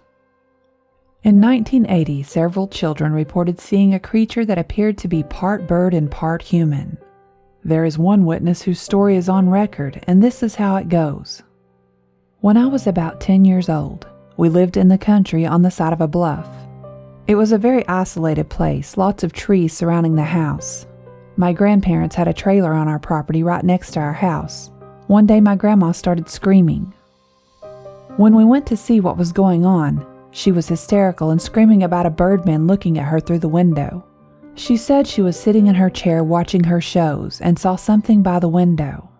When she got up to see what it was, there was this tall birdman looking in at her. She said it was about 6 feet tall and covered with yellowish feathers and had a very long beak. A few years before that happened, my sister insisted that Big Bird came to visit us one night. She said he took us outside and showed us all kinds of neat stuff and played with us. Then she said the next morning we went outside and found big yellow feathers. I don't remember ever seeing or playing with Big Bird in the middle of the night, or ever finding any big yellow feathers. She talked about it for years and insisted that it happened. Then she just never talked about it anymore. I asked her about it once when we were teenagers, and she didn't remember a thing about it. Not even that she talked about it for about a year. It was around 1980 in the summer that my grandma saw the birdman at her window, and around 1977 in the summer when my sister said we played with Big Bird. It happened about 5 miles west of Mouston, Wisconsin. The creepy factor for Wisconsin continues to grow. Located at the top of a hill that is the second highest point in Dane County is the old Lakeview Sanitarium. Constructed in 1930 as a tuberculosis sanatorium and general hospital for Dane County. The building has not been used for its original purpose since 1966, but during its prime, it was used to house over 100 tuberculosis patients at a time. Now the building is home to the Dane County Department of Health and Human Services. But people say it isn't the building that is haunted, but the woods behind it. Before the sanitarium was built here, the spot overlooking the lake would have been considered sacred to the Native Americans who lived in the area. So the people who feel unhappy vibes and displaced spirits might be connecting with those who passed long before the sanitarium was there. If the city did indeed build an ancient burial ground, the activity here could go back for centuries. Did you know there is an area in Wisconsin with a reputation equivalent to the Bermuda Triangle? The lesser-known Lake Michigan Triangle has acquired just as much unexplained behavior as its Bermuda counterpart, and its history is downright haunting. The Lake Michigan Triangle encompasses an area that stretches from Manitowoc, Wisconsin to Ludington and Benton Harbor in Michigan. From as early as 1891, this triangle has acquired a history of unexplainable activity. It was during this year that a schooner by the name of Thomas Hume set sail to gather lumber. Heavy winds set in, and seemingly overnight the boat and its crew of 7 men disappeared altogether. Search parties failed to find even a scrap of driftwood. In 1921, another tragic event occurred in the waters of Lake Michigan. Just 30 years after the Thomas Hume disappeared, a ship by the name of the Rosa Belle encountered a similar fate. The vessel was discovered overturned in Lake Michigan, yet not one of its 11 passengers could be found. Even more chilling is the fact that damages to the vessel implied a collision, yet no other ship reported an accident or could even be found. After reports of these shipwrecks were announced, more and more incidents were reported, recounting bizarre cases of disappearance and paranormal activity. The list of hauntings and sites of paranormal activity, including UFO sightings in Wisconsin, goes on and on. The state, which is well known for its cheese and beer, is surprisingly one of the most fascinating places to explore if you are looking for a good scare. Scaring people who love to be scared is exactly what Dead by Dawn Productions had in mind when they opened the bed and breakfast, which boasts the horrifying name Dead by Dawn. After 25 years of operating one of Wisconsin's most popular haunted houses, Dead by Dawn Productions in Manitowoc opened a haunted-themed bed and breakfast, where their priority, as they say, is to ensure an unrestful night's sleep. Dead by Dawn operates year-round with 3 themed rooms and overnight activities filled with terror. It's a different kind of hospitality. The owners say, "This is for people who, like us, love Halloween. You will not get a good night's sleep, but will make it worth the distress and anxiety you encounter in the dark." With its hauntings, history, and creature sightings, deciding where to start your terrifying visit to Wisconsin will be a difficult decision to make. Whether you go hunting for the Beast of Bray Road or explore the many haunted places, be sure to let us know what you find. That is, if you make it out alive. The golf cart hit a bump, causing Cammie to bite her tongue. Her dad had always wanted a son, and she wished he had had one. He drug her on every golf, fishing, and outdoor excursion that he planned. She didn't always hate it, but she had wanted to sleep in today. After a whole week of staying up late cramming for semester exams, the last thing she wanted to do was hit the greens at 8 in the morning. Besides, she was 14. Wasn't that a little too old for her dad to still be dragging her around? She pushed her shades up after the bump sent them sliding to the end of her nose and sighed. Her dad looked at her and smiled. "Come on, Cammie. You know you will have fun. We always have fun." Cammie rolled her eyes and crossed her arms in stubborn determination to show him he was wrong. It was her goal today to make him regret bringing her, so maybe he would quit asking. She didn't understand how these old people could get up at the crack of dawn just to spend their whole day hitting balls towards a tiny hole in the ground. It was just a stupid sport, if you could even call it that. 14-year-old girls shouldn't be forced to spend their Saturdays with a bunch of boomers. It was practically abuse. The cart came to a sudden halt before the 9th hole. The tee was situated on a hill and there were ponds on each side. Cammie found herself trying to decide if she should play her best game to get it over with, or should she do terrible in hopes that her dad would get frustrated and call it a day. She finally opted to give it her best. She had been playing so long that she was actually very good at it, even better than her dad. Maybe if she beat the socks off him, he wouldn't want her as a golf partner anymore. Before long, Cammie had gotten lost in the game and was having a good time, just like her dad said she would. She forgot that she was mad at her dad. This is the way it usually happened, and her dad had definitely known that. They had made it to the front 9 of the back 9 when a wasp buzzed past Cammie's head, causing her to hit the ball way off course. It went tumbling down towards the woods and rolled right under some bushes. Her dad chuckled. "Looks like you get a redo fair and square on that one." Cammie laughed in return. "You bet I do. That wasp sabotaged me." "You go ahead and go, Dad. I will go get the ball," she said as she turned and jogged towards the trees. She had barely taken off before her dad began sizing up his next swing. He had his 3-wood mid-swing when he heard Cammie let out a blood-curdling scream. Without hesitation, he dropped the club and ran in his daughter's direction. He didn't see her at first. She had pushed her way through the bushes to find the ball. He found her on the other side, standing underneath a large oak tree, with her hand covering her mouth, staring at the ground. "Cammy, what the hell? You almost gave me a heart—" He began but stopped when he followed her gaze and saw the grisly sight of a chewed-up hand laying on the ground. "Oh my God, Cammy, get away from that. We have to get someone," he said, grabbing her by the elbow and pulling her away. "Dad, what do you think did that?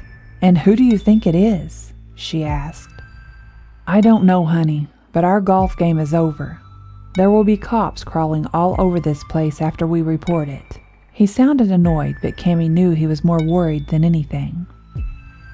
They were pushing their way back through the bushes when Cammy saw the golf ball laying on the ground. She reached down to pick it up and noticed that it was laying next to something red. Grabbing the object instead of the ball, she picked it up and examined it. It was rubbery and had a hole carved in one side. She didn't know why, but she had the sudden urge to squeeze it, so she did. When it made a sharp honking sound, her dad turned around and looked. "What is that?" he asked. "I don't know. I found it in the bushes. It looks like a clown's nose, doesn't it?" she said. "You should probably put it down, Cammy. It might be evidence," her dad said sternly. Cammy immediately dropped it, but as soon as she did, she realized that it left something on her fingers, something that looked very much like blood. "Gross!" Her dad pulled a handkerchief out of his pocket. "Here, wipe it off as best you can, and wash your hand as soon as we get back to the clubhouse." Cammy nodded. He wouldn't have to tell her twice. They began to make the short walk back to the golf cart, but stopped halfway when they heard a growl. Turning, they looked back at the forested area they had just left. What they saw did not make sense. Sitting just outside the line of bushes was a creature. It was covered in dark fur from head to toe. It looked very much like a wolf, but it was squatting like a man. Cammy jumped when her dad put his hand gently on her shoulder. "Cammy, turn and slowly walk back. If I say run, you run like your tail is on fire." Together they turned back around and walked slowly to the cart, her dad looking over his shoulder the whole time. They made it to the cart safely without running, and once she was seated, Cammy finally looked back. The creature was still there, watching them as her dad turned on the golf cart. As they drove off, Cammy locked eyes with it and watched amazed as it stood up on 2 feet and walked back into the forest until she could see it no more.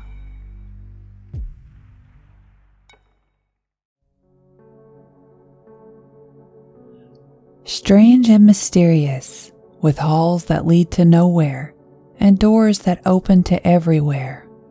It could be a maze, a prison, or an artistic endeavor. Was it built as a home for hauntings, or did its owner have a haunted mind? It is waiting in the valley of San Jose, waiting for someone to solve its mysteries. Many have tried, but all have failed. Welcome to Destination Terror, your passport to the scariest places in the world. From haunted hotels to locations of unexplained creature sightings, we will travel to places that will provide excitement, adventure, and horror. Today we are discussing the Winchester Mystery Mansion, the fascinating yet bewildering creation of automatic firearms heiress Sarah Winchester. So if you are into travel and all things scary, listen close and you might just discover your next exciting adventure destination. But hopefully, not your final destination. Destination Terror is an EerieCast original podcast hosted by me, Carman Carrion. If you would like to send us a suggestion or submit a story with your own experience, you can email them to carmancarrion@gmail.com or follow me on Twitter @CarmanCarrion. If you enjoy the show, Please follow us and rate Destination Terror on Spotify and Apple Podcasts to help us grow. Also check out eeriecast.com for more scary podcasts such as Tales from the Break Room, featuring allegedly true and terrifying stories that happened on the job. This narrative was inspired by a true story. There once was a petite young woman born to a family that had struggled and worked hard to achieve success. Her name was Sarah Lockwood, but her family and friends knew her as Sally, nicknamed for her paternal grandmother, Sally Pardee Goodyear, who died just a few months before Sarah was born. By the time Sarah was 10 years old, her father had worked his way from managing a bathhouse to owning his own successful carpentry business. Leonard and his wife made sure that all their children were well educated and cultured, and that included Sarah. By the time she finished school, Sarah was fluent in 4 languages and proficient in musical composition. She was an all-around excellent student. Sarah fell in love with a childhood friend that she had met at church where their families both attended. His name was William Winchester. William's family was much more successful than her own, and their parents were good friends, making the couple a great match. Sarah was all set for a fairy tale type lifestyle when the couple said their vows in 1862. Sarah was only 23 years old, and already she felt on top of the world. But sadly, that feeling would only last for a short time. She woke to the warm morning sun shining through the stained glass window, creating a rainbow across the white sheets. The sun was playing a trick because outside the world was covered in a beautiful white blanket of fresh winter snow. Excited to start her day, Sarah tossed the sheets aside and flung her legs to the side of the bed. Thanksgiving was one of her favorite holidays. She loved heading the kitchen staff in the preparations for the large meal that her and William's family shared together every year since their marriage. But this morning, Sarah didn't make it far across the room before she was overcome with nausea and had to make a quick detour to the powder room. Sitting on the edge of the bathtub, Sarah pressed a cold rag to her face. For a moment, she pondered the bad luck to wake up sick on Thanksgiving morning. She was sad, but only for a moment, until she suddenly realized that this could very well be good news. Washing up, she smiled at her reflection in the mirror, and that is when she knew without a doubt she was going to be a mother. It was her secret to keep for now, but if all went well, it could make an amazing Christmas announcement for the entire family. She only had 6 weeks to wait until she could share her news with the world. Sarah's pregnancy went well until her first trimester, when she began to have nightmares. It all started one day after she accidentally overheard William discussing business with his father in the parlor. She could smell the smoky and sweet aroma of tobacco, leather, wood, and old library books wafting through the air from the door that was ajar. She didn't mean to eavesdrop. She was only going to close the door, because the normally pleasant scent seemed to make her lightheaded these days. She could hear her father-in-law, Oliver Winchester, chuckle. "Yes, William, this war is going to ensure that even your grandchildren are wealthy." She could hear him pat her husband firmly on the back as he spoke. Quietly, she eased the door shut, sure not to make a sound. She was thinking of all the young men, fathers, brothers, and husbands who would not be coming home after the war, and how many, even most of them, would fall from the shot of a Winchester gun. Sarah wondered if she should feel guilt for her stake in the production of a weapon that took lives. But shockingly, she did not, at least not this early in her life. Sarah rubbed her round stomach as a tiny foot pushed from the inside. She smiled contentedly, satisfied with the knowledge that her child and her future grandchildren would have a financially secure life. It was on that same night that Sarah awoke screaming and covered in sweat. She had a dream that she was lost in the woods and could hear gunfire all around her. She pushed her way through a heavy thicket and emerged into a field covered in a heavy mist. As she made her way through the waist-high grass, holding a protective hand across her stomach, the gunfire grew louder, and she could hear tiny bits of metal buzzing past her head. It seemed to be coming from every direction. She began to run, but was slowed by the heavy burden of the child she was carrying inside her. Finally, she made it to the edge of the field when she felt a searing pain enter through her back and extend to her stomach. Sarah felt the hand she held across her midsection grow wet, and she looked down. She could see blood trickling out through a hole the size of a silver dollar. She covered the hole with her hand, but the blood just poured faster, escaping through her fingers. Opening her mouth, she screamed, but no sound came out. When she woke, she was sitting upright in her bed and William was holding her. She rocked back and forth crying until the shock of the dream wore off. Many restless nights followed, until finally Sarah had other thoughts to distract her as she became a new mother. 1 month later, during a warm June evening, Sarah gave birth to her daughter, Annie. The baby girl was perfect in every way, and she seemed to make Sarah and William's lives complete. But their joy was short-lived, because within the first week, they noticed something was wrong with their baby. Annie cried more than she slept, and she seemed to be constantly hungry as if she was never satisfied. Instead of growing into a chubby, rounded baby, she began to wither and grow weak.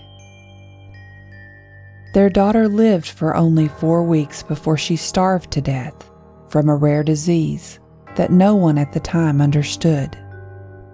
And what Sarah never understood was why her. What had she ever done to deserve to lose the one thing she valued more than her own life? Feelings of guilt are expected when a parent loses a child. As a parent, our job is to protect them from harm, and when we fail to do so, even if it's not within our power, we feel that we have failed. Sarah was no different than any other parent. She was haunted by her own guilt and loss.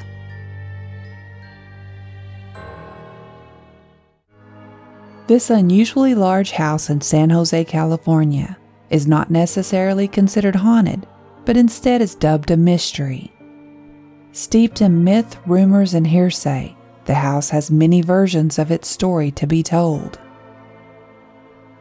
In 1866, widow Sarah Winchester, at the age of 47, moved from New Haven, Connecticut, to San Jose, California to start a new life. She purchased a small 8-room farmhouse and started a small renovation project that would take 36 years.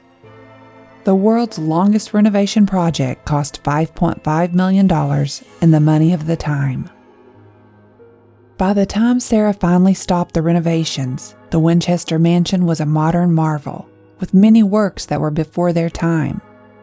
The mansion boasted indoor plumbing, multiple elevators, a hot shower, and central heating. It had over 160 rooms and 40 bedrooms, 10,000 windows, and even 2 basements. These are not the only things that make the house unique. Not all the 2,000 doors can be walked through. One door leads to an 8-foot drop to a kitchen sink, another to a 15-foot drop into the bushes in the garden below. Some of the staircases lead straight to ceilings. Expensive stained glass windows were installed in places where they would get no light. And there are 9 secret rooms that have secret passages leading to them. Sarah Winchester was trapped in one of these rooms during the earthquake of 1906, and afterwards had it boarded up for good. If you want to venture an attempt to understand the mystery first, you must try to understand the madam of the house. This is Sarah Lockwood Pardee Winchester's story. Sarah was an ordinary, although wealthy woman. She was born in New Haven, Connecticut to upper-class parents in 1839. Sarah enjoyed the rewards of a luxurious life. Her father was Leonard Pardee, a successful carriage manufacturer, and her mother was popular in the upper-class society of New Haven. The family made sure that their 7 children were cultured. Sarah learned 4 languages as a child and was admitted to the Young Ladies Collegiate Institute at Yale. Her high-ranking status in society put Sarah in the perfect position for a marriage to an equally privileged man. Because her family was acquainted with several other affluent families through their church, by the time Sarah was of age to marry, her parents already had her future husband in mind. They made sure it was a man that could ensure that their daughter would be taken care of for her entire life. That man was William Wirt Winchester. William was the only son of firearms manufacturer Oliver Winchester, making him heir to the Winchester Repeating Arms Company. The company made its name as one of the first to mass-produce firearms with the ability to fire multiple rounds without reloading. The most famous of these guns was an 1873 model popular with settlers used during the Indigenous American Wars. Due to the massive sales and increasing popularity, the Winchester family amassed a fortune. William and Sarah Winchester married in September 1862. During the marriage, William worked as treasurer for his family's company alongside his father. 4 years into the marriage, Sarah gave birth to a daughter named Annie Pardee Winchester. Tragedy struck just 40 days after their daughter's birth. Annie died of marasmus, a rare disease in which the body suffers malnutrition due to the inability to metabolize proteins. Many accounts say that Sarah never completely recovered from the loss of her infant daughter. Even though William and Sarah remained married, she became increasingly distressed, often over the source of the company's income, which supplied her own wealth. She felt that the company profited from death, and that was something she couldn't cope with. It seemed that life could not get any worse for Sarah, but sadly, it did. William's father Oliver died in 1880, leaving the company in the hands of his only son. Then, just a year later, William himself suddenly fell ill and died from tuberculosis, leaving everything to Sarah. Sarah found herself in possession of a $20 million fortune, which would be almost $500 million today. She also had a 50% stake in the Winchester Arms Company. Sarah never took up a position in the company, but her stake alone left her with a continuous income of $1,000 a day. That would be $26,000 today. Now the story gets tricky from here, because it is hard to tell myth from fact. People like to believe in strange things, and when they don't understand them, they make up stories. In a very short period of time, Sarah lost her daughter and her husband, but gained a fortune large enough to make her one of the richest people in the world. But what would Sarah do with a fortune that she believed was blood money? A fortune that was built on the untimely deaths of thousands of people. It is said that in her search to figure out what to do with the money, she sought out the help of a psychic medium in Boston, a few hours north of her home in New Haven. Sarah told the medium about the guilt she felt for deaths of people who had fell victim to the Winchester guns. The medium, after hearing Sarah's story, told her that she would be tormented unless she appeased the spirits of these victims. He also told her that the only way to do this was to move west and build a house for the lost souls. Sarah was shaken and made it her mission to follow the medium's advice in order to prevent eternal damnation. It wasn't long after this until Sarah moved to San Jose and purchased the unfinished farmhouse in Santa Clara Valley. Sarah chose not to hire an architect, but instead hired a team of carpenters. She had them build directly onto the farmhouse at her instruction. In time, the rundown farmhouse became a 7-story mansion. According to local legend, Sarah was visited by spiritualists and mediums on a regular basis from across the city. She invited them to direct her on how to best appease the spirits. The reconstruction of the mansion was an ongoing cycle that never ceased, as she was continuously adding new additions and adjustments. It has been said that to confuse any ghosts hoping to contact her directly, Sarah added several unusual touches to the house. Therefore, many of the staircases end abruptly, doorways open to several-story drops, and hallways appear to go nowhere before circling back on themselves. All of this makes a memorable explanation for the confusing strangeness of Sarah Winchester's mansion. The problem is that as far as historical records go, there is almost no proof of any of it. Popular belief is that she moved for supernatural reasons, but in truth, she most likely moved to be closer to her family. Her brother-in-law was the president of Mills College, and 2 of her sisters already lived in the Bay Area. Some historians believe she initially bought the San Jose farmhouse with an eye for expansion. As the family's wealthiest member, she could afford to build a place to house them all. Sarah actually hired several architects, but could not see eye to eye with them, and one after another they parted ways. But Sarah had no professional training in architecture, so things didn't go smoothly. "I am constantly having to make an upheaval for some reason," Winchester wrote to her sister-in-law in 1898. "For instance, my upper hall, which leads to the sleeping apartment, was rendered so unexpectedly dark by a little addition that after a number of people had missed their footing on the stairs, I decided that safety demanded something to be done." Her reasons for the vast continuing expansion were not spiritual, but most likely arose because she made mistakes in her planning. It didn't help Sarah's reputation that she was naturally reserved. Instead of spending time at charity functions and social events, she chose to spend time with her close family, some of which occasionally lived with her. In absence of her own voice in society, the locals began to gossip about her. By 1895, the house was large enough to draw the speculating eyes of the community.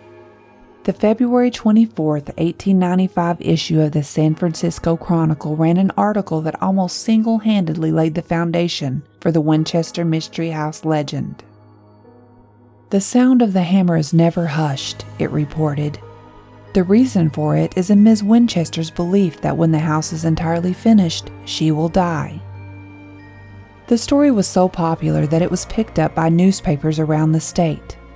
But the story is suspicious at best. First, the hammers did stop from time to time. In a letter to her family, Sarah claimed that she had stopped construction for the summer because it was too hot to work.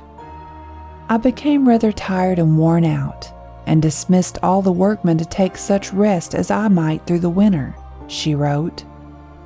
Now, both the spiritual version and the so-called true version of Sarah's motivation to build the mysterious mansion seem to be missing something. If you visit the house, now called the Winchester Mystery House, you will see that its design is quite unexplainable. Mystery is a well-earned middle name for this San Jose Victorian mansion that has been the source of many ghostly tales. But there have been many employees and visitors who have claimed to have real-life encounters and spectral sightings. Several employees and a few visitors claim to have crossed paths with Clyde, a mustached man sometimes seen pushing a wheelbarrow in the basement or trying to repair the fireplace in the ballroom.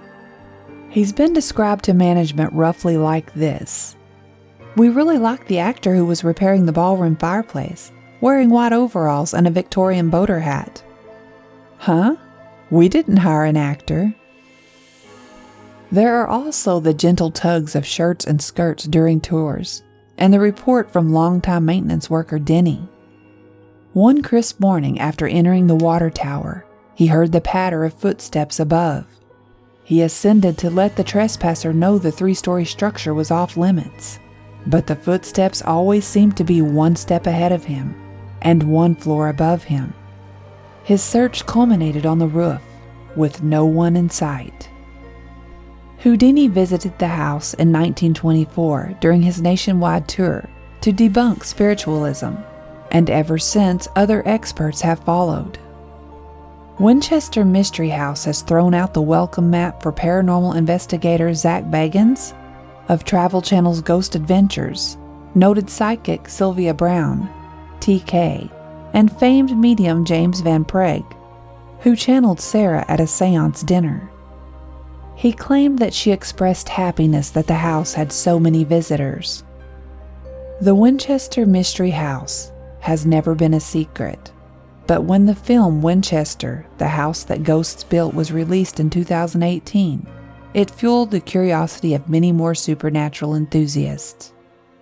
The film stars Helen Mirren as heiress Sarah Winchester with Jason Clarke and Sarah Snook, and follows Sarah Winchester as she is haunted by spirits inside her mysterious mansion in 1906. The Winchester Mystery House is open to the public and offers tours and activities for curious guests. You can purchase tickets in person or online if you want to explore the house or the gardens.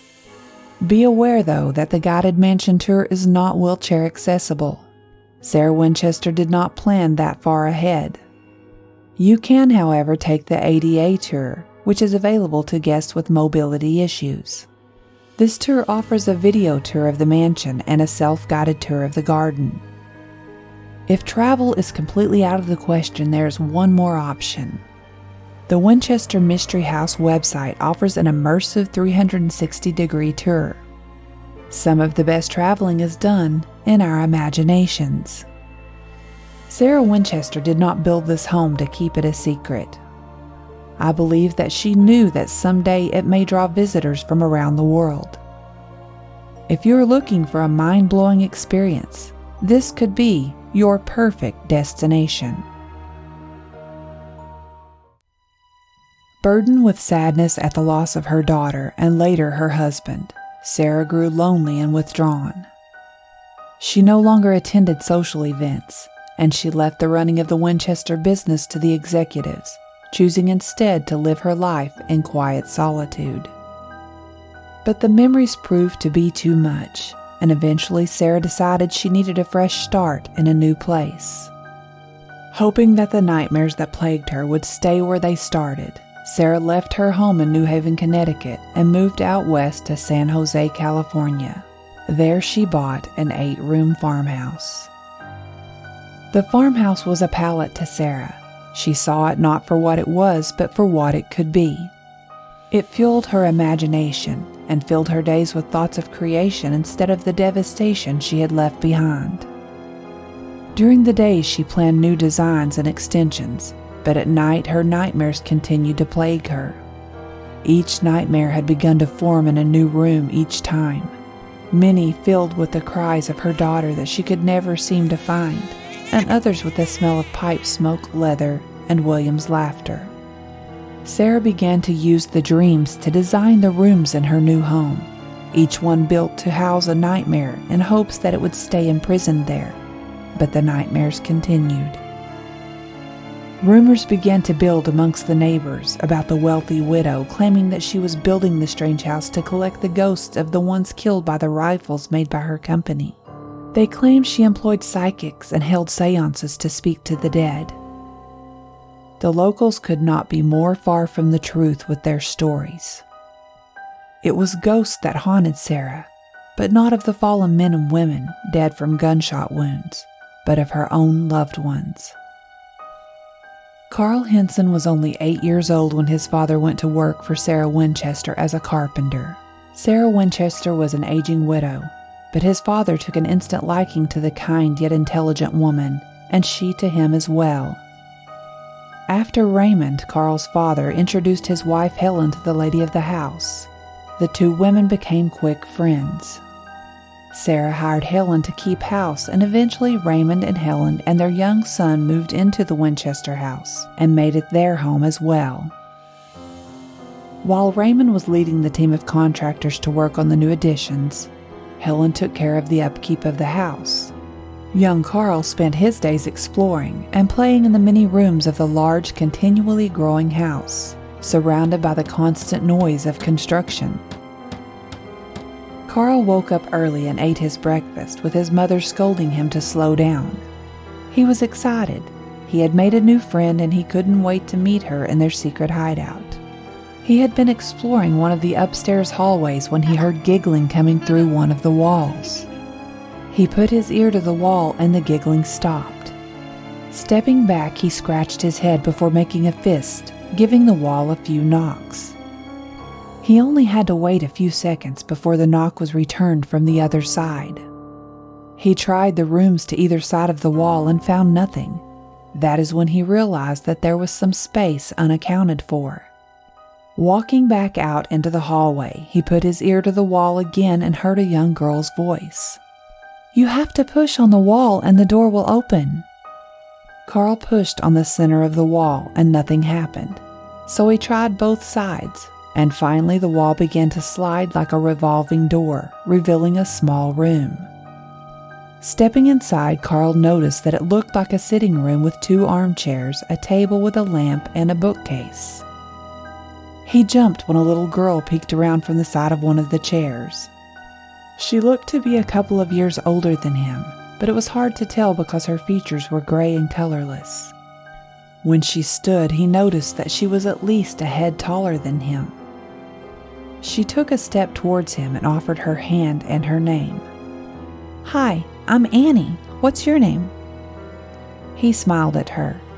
"I'm Carl. I just moved here. Do you live here too?" Annie smiled back at him. "Yes, I moved here with my mother. This is her house." Carl frowned and gave her a funny look. "Are you talking about Miss W? I didn't think she had any kids." Annie laughed at that. "Yes, if you mean Miss Winchester, she is my mother, and she has one child, me."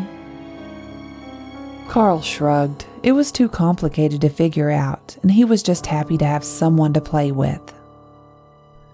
They spent the entire day exploring the house. Annie showed him rooms that he did not even know existed, just like the one where he found her. The place was very fascinating and was great fuel for the imagination. It was getting late when Carl heard his mother yelling for him to come to dinner, and finally he told Annie he had to go. "Hey, but I will see you at dinner," he said. And then with that he turned and ran down the hall without waiting for a reply. Carl found his mother in the dining room setting the table. She crinkled her nose when she saw his dirty face and ordered him to go wash up. "We will be eating with Miss Winchester tonight, and I'm sure she wouldn't want you to show up looking like that." He knew not to argue, so he took off to do as he was told, and returned shortly with a squeaky clean face. His mother looked him up and down before nodding with approval, and pulling out a chair and directing him to sit. He climbed into the large chair. He wasn't small by any means, but the chairs in this room looked like small thrones. He had never seen anything like it. He watched as his mother finished setting the table and counted each place setting. He only counted 4. "Hey, Mom, I think you missed one." She stopped and looked at her son and then looked at the table. "No, I don't think so." Carl knew better than to argue. It was disrespectful. He would just wait and let her see for herself that she was wrong. There should have been 5. 3 for him and his parents, and 2 for Miss W and Annie. But there were only 4. His father came in as he was finishing up and took his seat. He asked Carl about his day. "I made a new friend. You will get to meet her soon. She showed me how to find the secret passages in the house." Just then Ms. Winchester came in. and Raymond and Carl stood again as she took her seat at the head of the table. Helen helped the cook place the dinner trays on the table, and after the cook left, she took her seat as well. After they bowed their heads in a silent prayer, it was time to eat. But Carl couldn't eat. He was still waiting for his friend who was yet to appear. He wanted to ask, but it wasn't polite for kids to speak at the table unless spoken to, so he sat there with his hands in his lap, hoping someone would ask him a question. Finally, Ms. W. noticed that he was not eating and looked at him suspiciously. "Young man, are you not going to eat? Surely there is something on this table that appeals to you." Carl took a deep breath, trying to make sure he answered properly. "Yes, ma'am, but may I ask you a question first?" he asked. The older woman looked at him and nodded once in reply. Carl began. "I was just wondering when Annie would be here. I thought she would be eating with us." Sarah Winchester turned white as the blood drained from her face. Carl watched as the cup the widow had been holding fell from her hand and shattered into pieces on the table, sending hot tea into her lap. Every adult at the table jumped at once. Helen and Raymond rushed to Ms. Winchester's side. Helen dabbed at the spilled tea with a towel, and Raymond began to pick up the broken glass. Carl was shocked and confused, not sure what had triggered the events playing out before him. But he could tell that the lady of the house was more than upset. He sat in silence as his parents ushered her out of the dining room. Later, he tried to question his parents but was told to never mention Annie again. That was the last evening that they ever tried to share a meal with Ms. Winchester. But even though he was not allowed to talk about Annie, he knew that he could just ask her himself next time he saw her. And see her he did, every day in their secret room, and many nights he would wake to find her sitting by his bed, waiting for him to wake up and go play.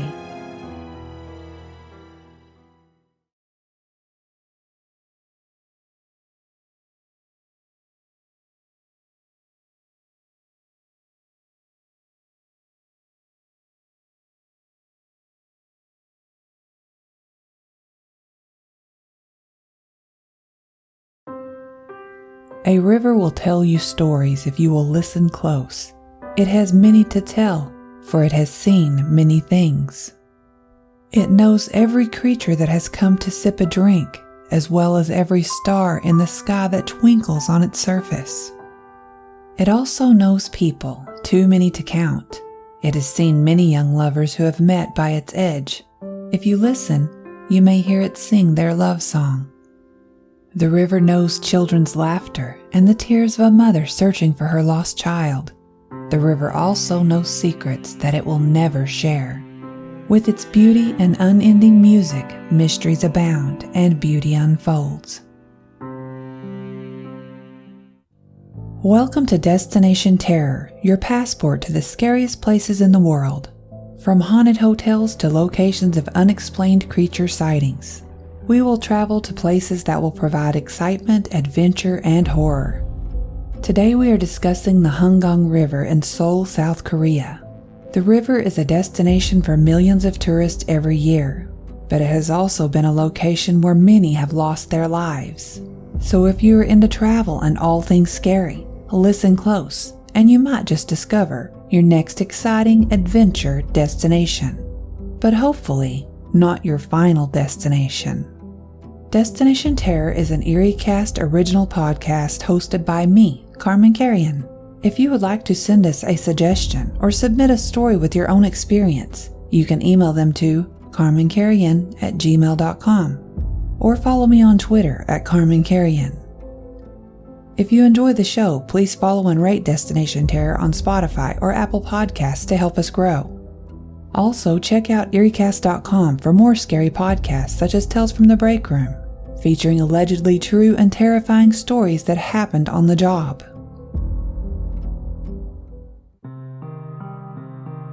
Growing up in Seoul was hard on a girl Wang Soo-jin's age, especially with the high standards in their society. At the age of 17, your status, story, and even your looks were the three main things that determined who your friends are, or if you even have any. People always looked down on Sujin for belonging to a low-income family. She was heavily bullied by her fellow classmates because of this. Her entire school life was lonely. She was an outcast just because she wasn't a part of an influential family. During her high school years is when she started to reach her breaking point. Sujin's family was at a point where they may have finally seen the light of hope, only to find out they had been scammed.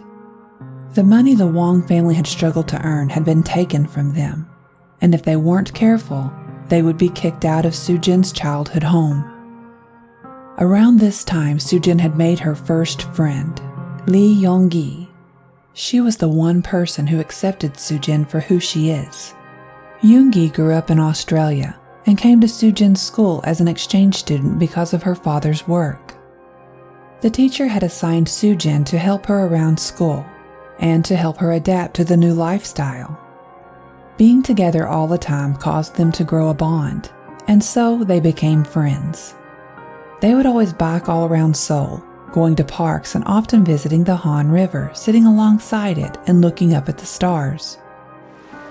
It was reaching the end of October when the two girls had gotten into a habit of laying alongside the river and exchanging horror stories they had heard online.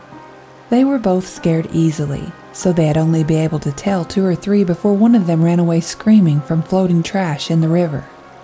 They did this to celebrate the spooky season in their own way. Afterward, they would bike their way across the bridge to get home. One night as they rode across the bridge, Yonggi had yanked on the brakes so hard it caused her to fall over onto the ground with a scream. Sujin immediately stopped her bike to check up on her friend. She ran over to Yonggi to see her looking over at the railing with terror painted across her features. Sujin followed her gaze, but was only met with the stars in the sky. "Yonggi, what's wrong? Are you okay?" She began to bombard her with questions, shaking her shoulders to get a reaction out of her. Yonggi suddenly stood up and ran towards the railing, reaching out to nothing and screaming. "No!" she screeched as she lunged forward, as if she were trying to catch something. Sujin panicked when she saw her body go a little too far over the railing, and so she stood up and rushed over to Yonggi. She pulled on her shoulders and yanked her back towards her. Yonggi had tears running down her face and heavy sobs escaped her lips. "Yonggi! Yonggi!" Sujin shook her again, gentler this time. We have to call the police," Yonggi exclaimed, scrambling to her feet and reaching into her bag in search of her phone. Sujin was quick to rush to her side and grab her wrist, wrapping her other arm around her back and rubbing it in a soothing motion. She was confused and alarmed by her friend's sudden panic. There was clearly no reason to call the police. Nothing had happened. It was just them out there, and the cars that would pass by. "Yonggi, why would we call the police?" Yonggi whipped her head towards her, looking at her with shock and confusion. "What do you mean, why? A person just jumped off the bridge, Sujin." Sujin's mouth fell open and her eyes widened. She looked back over to the railing and back at her friend who had still been staring at her as if she were crazy. "Why are you looking at me like that?" "Yonggi, no one jumped off the bridge." Sujin spoke cautiously to try and calm Yonggi down. Yonggi's arms went limp to her sides as her face went pale. She turned back towards the railing and stared, speechless. She turned her head back towards Sujin and pursed her lips. "But a woman was standing on the railing and she fell. Sujin, I swear I saw her fall." Sujin grabbed Yonggi's arm and gently pulled her over towards the railing. She motioned to her friend to peek over it with her, and so she did. When they looked over, it was pitch black and they couldn't see a thing. Yonggi backed away slowly and ran her hands through her hair. "It's too dark to see if she's down there." "Yonggi, no one jumped. I looked in the same direction as you and no one was there. Sujin raised her voice slightly, cutting Yonggi off mid-sentence. Sujin sighed and shook her head, rubbing Yonggi's arm and giving her a soft smile. "Let's go. I'll walk you home this time." The Hangang is a major river in South Korea and the fourth longest river on the Korean peninsula. Though its official name is Hangang, it is common to hear it called the Han River. The Han River flows 319 miles westward from its origins on Mount Taebaek in the eastern province of Gangwon. While ranking fourth in the peninsula, it comes in second in South Korea. The Han River is the most popular river in Seoul for locals and tourists. In the past, it played an important role in South Korea's history, and today it is still just as important. These days, it's known as a great place to ride bikes, have picnics, and watch late-night light shows. If you ever visit Seoul, you can't miss the Han River because it plays a huge role in Korean people's daily lives. In the past, the Han River was used to trade goods and to transport people across Seoul. When Korea was made up of kingdoms instead of provinces, the different kingdoms would fight over the control of the Han River because it was the main connection between Korea and the Yellow Sea. Through the Han River and the Yellow Sea, Korean people were able to trade goods and cultural ideas with China. However, the river is no longer actively used for navigation because its tidal mouth is located at the borders of North and South Korea and is barred for entrance by any civilian. The history of the Han River has many stories to tell, but the most tragic story took place in 1950. The Korean War during the 1950s was filled with tragedies, and as too often happens, the victims were non-combatant civilians. The country was ripped apart by ideologies, and large numbers of people, caring nothing for the politics, were uprooted in their attempts to flee the advancing armies and battles. One of the greatest tragedies during the beginning of the war was the destruction of the Han River Bridge. South Korea was not prepared for the North surprise attack on June 25, 1950. So powerful was the North Korean attack that within 2 days it was apparent to the South's military that Seoul could not be held and would have to be abandoned.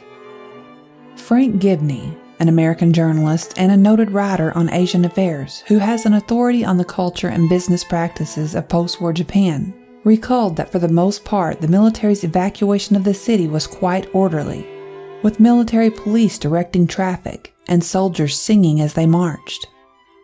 But it was the thousands of civilians, Gibney wrote, women toting bundles on their heads, and men carrying household goods in wooden frames fastened to their backs, that blocked the approach to the Han River Bridge in their desperate attempt to get out of the city before the arrival of the North Korean troops. It was in the early morning on June 28 that a fateful decision was made to destroy the bridge to prevent the advancing North Korean forces from crossing the river. Colonel Choi Chang-sik, the engineer in charge of the bridge, tried to clear it before it was blown up, but failed. For most, the destruction of the bridge came without warning, and many were killed or wounded. Gibney, who witnessed the destruction, wrote, "Lit only by the glow of the burning truck and occasional headlights, was apocalyptic in frightfulness. All the soldiers in the truck ahead of us had been killed. Bodies of dead and dying were strewn over the bridge, civilians as well as soldiers. Confusion was complete, with the cries of the wounded and the dying forming the background. Scores of refugees were running pell-mell off the bridge and disappearing into the night beyond. It was here that we first noticed the pathetic trust that the Koreans had placed in Americans. For 10 minutes we rested on the grass. Men with bloody faces would come to us, point to their wounds, and say hopefully in English, 'Hospital. You take to hospital.' All we could do was point to our own bloody faces and shake our heads." With the bridge destroyed, refugees were forced to try and find passage on the small boats that piled the river. But these were only able to carry a limited number of passengers. The destruction of the bridge did not stop the North's advance, it only slowed it down, but it came at a high price. Hundreds of people were killed in the initial blasts, and many more perished in their attempt to get across the river, or were caught by the advancing North Koreans. Many that were found floating on the Han River, were the bodies of innocent people who were slaughtered and thrown into the river with their hands tied by the North Koreans.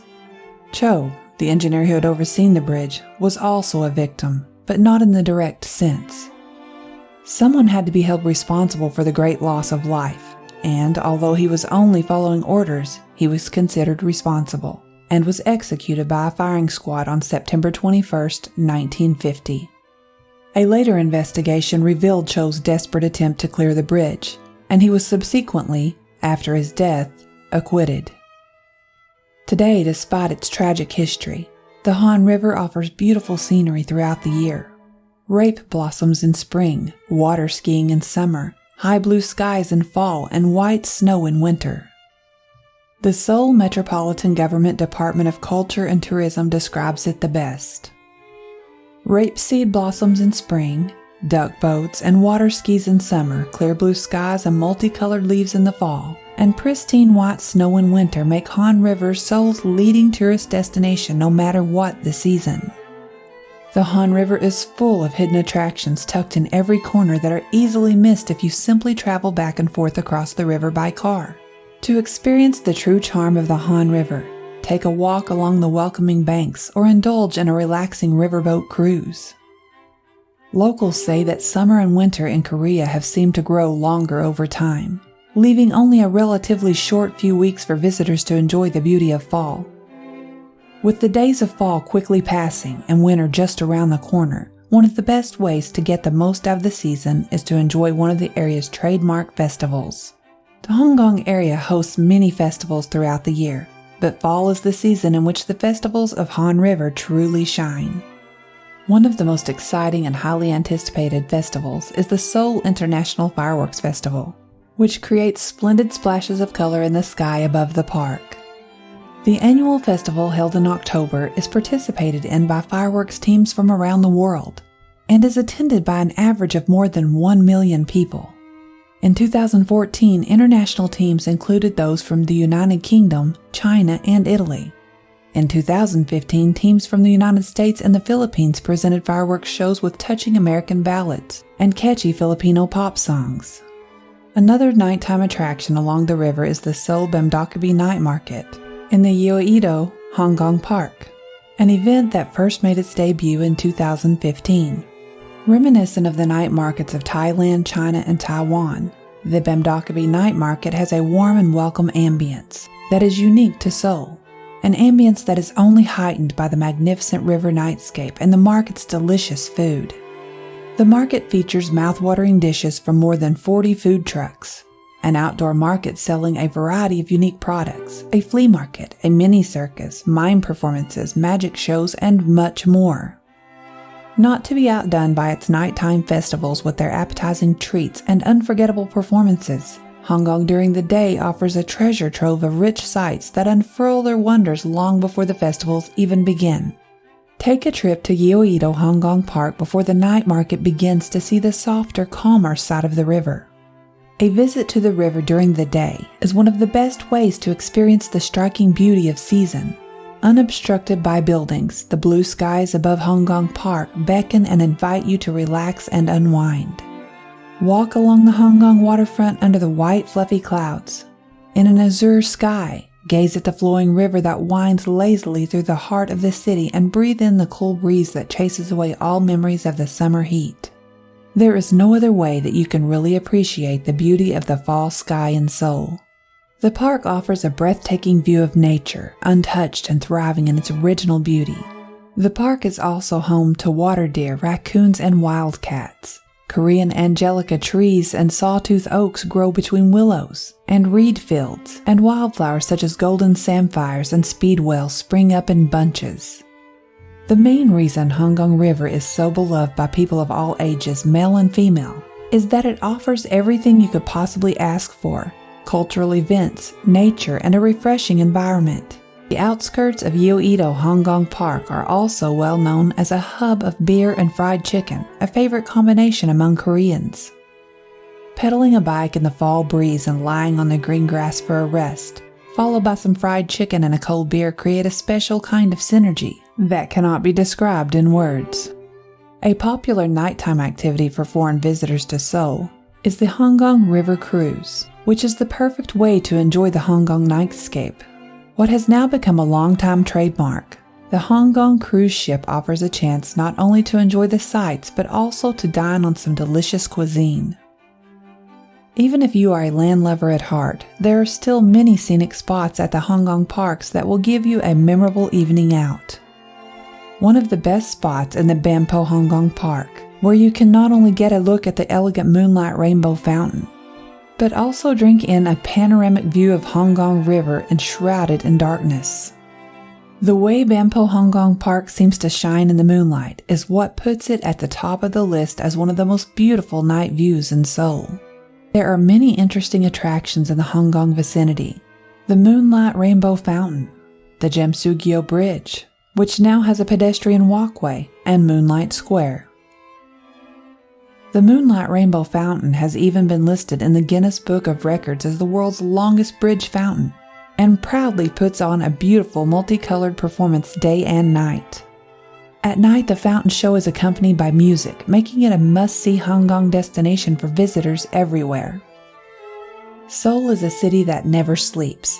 Even in the wee hours of the night, restaurants rush orders to people picnicking on the banks of the Hangang River, and shops are open for business. Instead of ending its day when the sun goes down, the Hangang River area reveals a whole new set of charms after sunset, making it the most Seoul-like place in Seoul. The people of South Korea have plenty of reasons to be proud of their beautiful city. Even though it sits along the banks of a river that has seen so much tragedy, it manages to shine with life. There is more that you should know before planning a trip to explore the Han River in Seoul. There is an urban legend that takes place on the Jeju-ro motorway that connects Seoul to Beju in Gyeonggi Province and crosses the Han River. Rumor has it that if you drive on Jeju-ro in the middle of the night, you might encounter a woman standing still in the middle of the road. Many people testified that it looked like the woman was wearing sunglasses.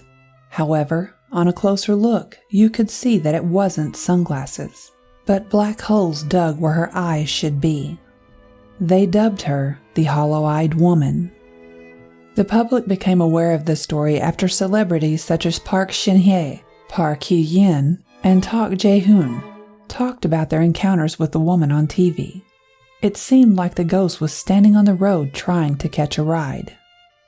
According to reports, TV station TVN even called an exorcist to help explain the phenomenon, and viewers were told that it was the spirit of a woman in her 20s who had been strangled and killed close to the location.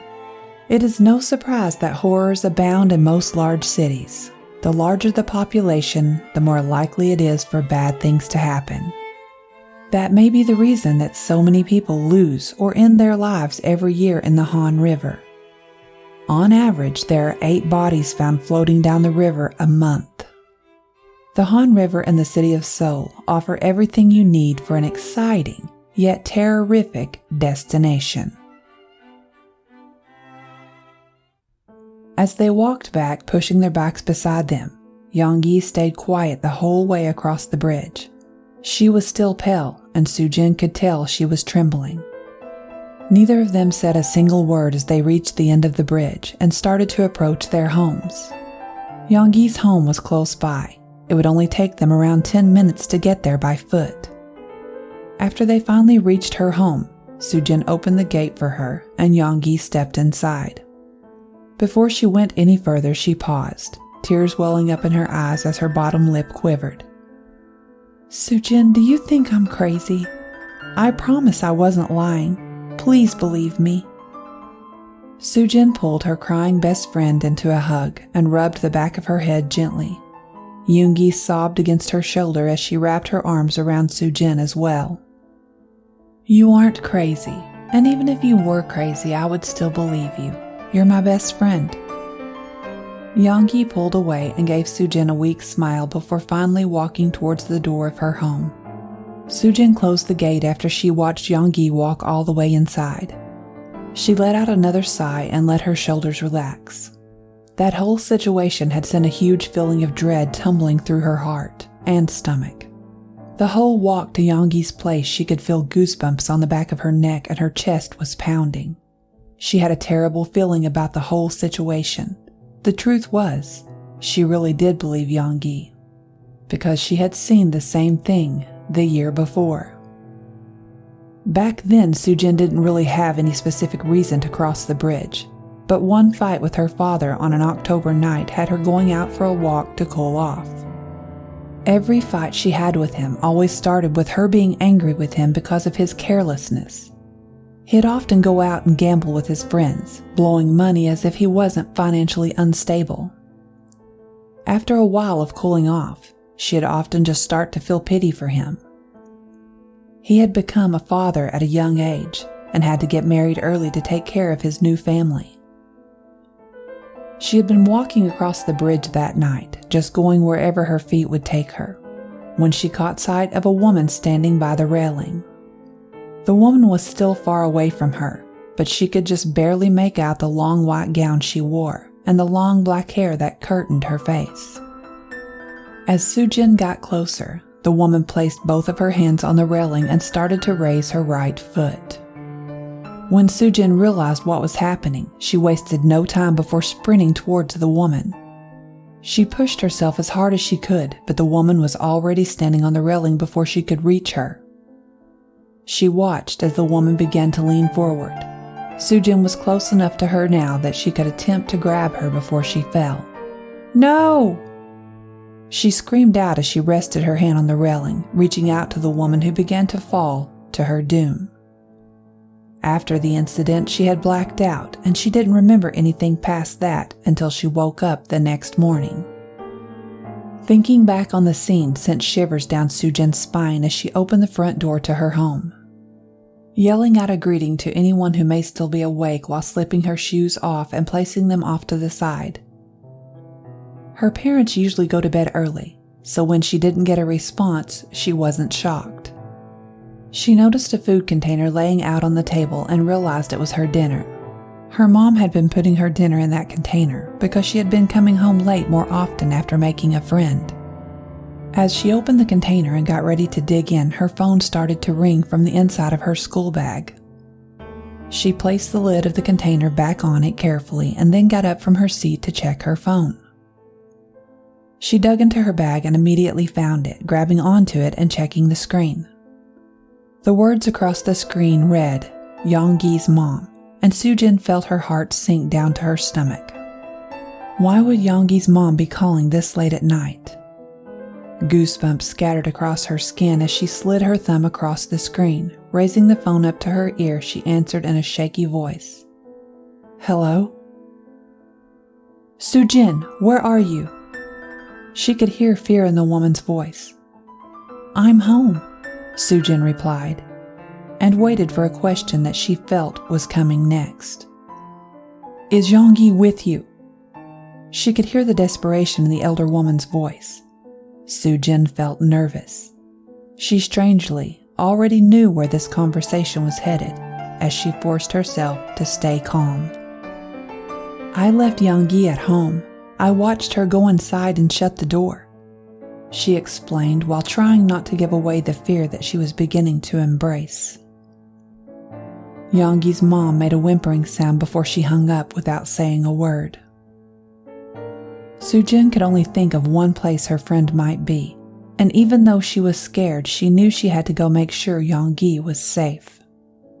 She had her shoes on and was back at the door and grabbing her bike before the light on her phone had time to fade in her pocket. She sped down the street and made it to the bridge in record time. The streetlights were still on, but that didn't make the setting any less creepy. She had slowed down as she made her way to the spot where Yonggi had went into a panic earlier. She saw the bicycle first, laying on its side on the edge of the roadway, and gently she laid hers down next to it and stopped when she heard a voice. It was Yonggi, she was sure of it. Following the sound, she looked and saw her friend standing by the railing where she had been earlier, but this time, she was not alone. On the other side of the railing was a tall woman with long flowing black hair. She was about to yell for Yonggi when the woman turned her face and looked directly at her. Sujin felt an icy breeze sweep across her skin as she stared into two large empty sockets where the woman's eyes should have been. She tried to scream, but when she opened her mouth, the world seemed to go into slow motion. She put a foot forward in an effort to run to Yonggi, but it felt as if she was wading through tar. She was moving, but it didn't seem fast enough. She watched in terror as the woman reached and grabbed Yonggi by the shoulder and began to pull her slowly over the railing. Sujin ran as hard as she could, fighting the lethargic feeling of unseen powers, and by some miracle made it to her friend just in time to grab her by the back of the coat. The specter turned and stared down at her, with the empty gaping holes in her face and her mouth wide open. She began to let out an otherworldly scream, but Sujin did not let go, and the scream began to grow silent as the woman seemed to fade into nothingness right before her eyes. Sujin crashed to the ground, pulling Yonggi on top of her. She tried to get up, but was locked in a tight hug as her friend clung to her and began to sob. "I just wanted to help her," she said between hiccups. "But she tried to take me with her."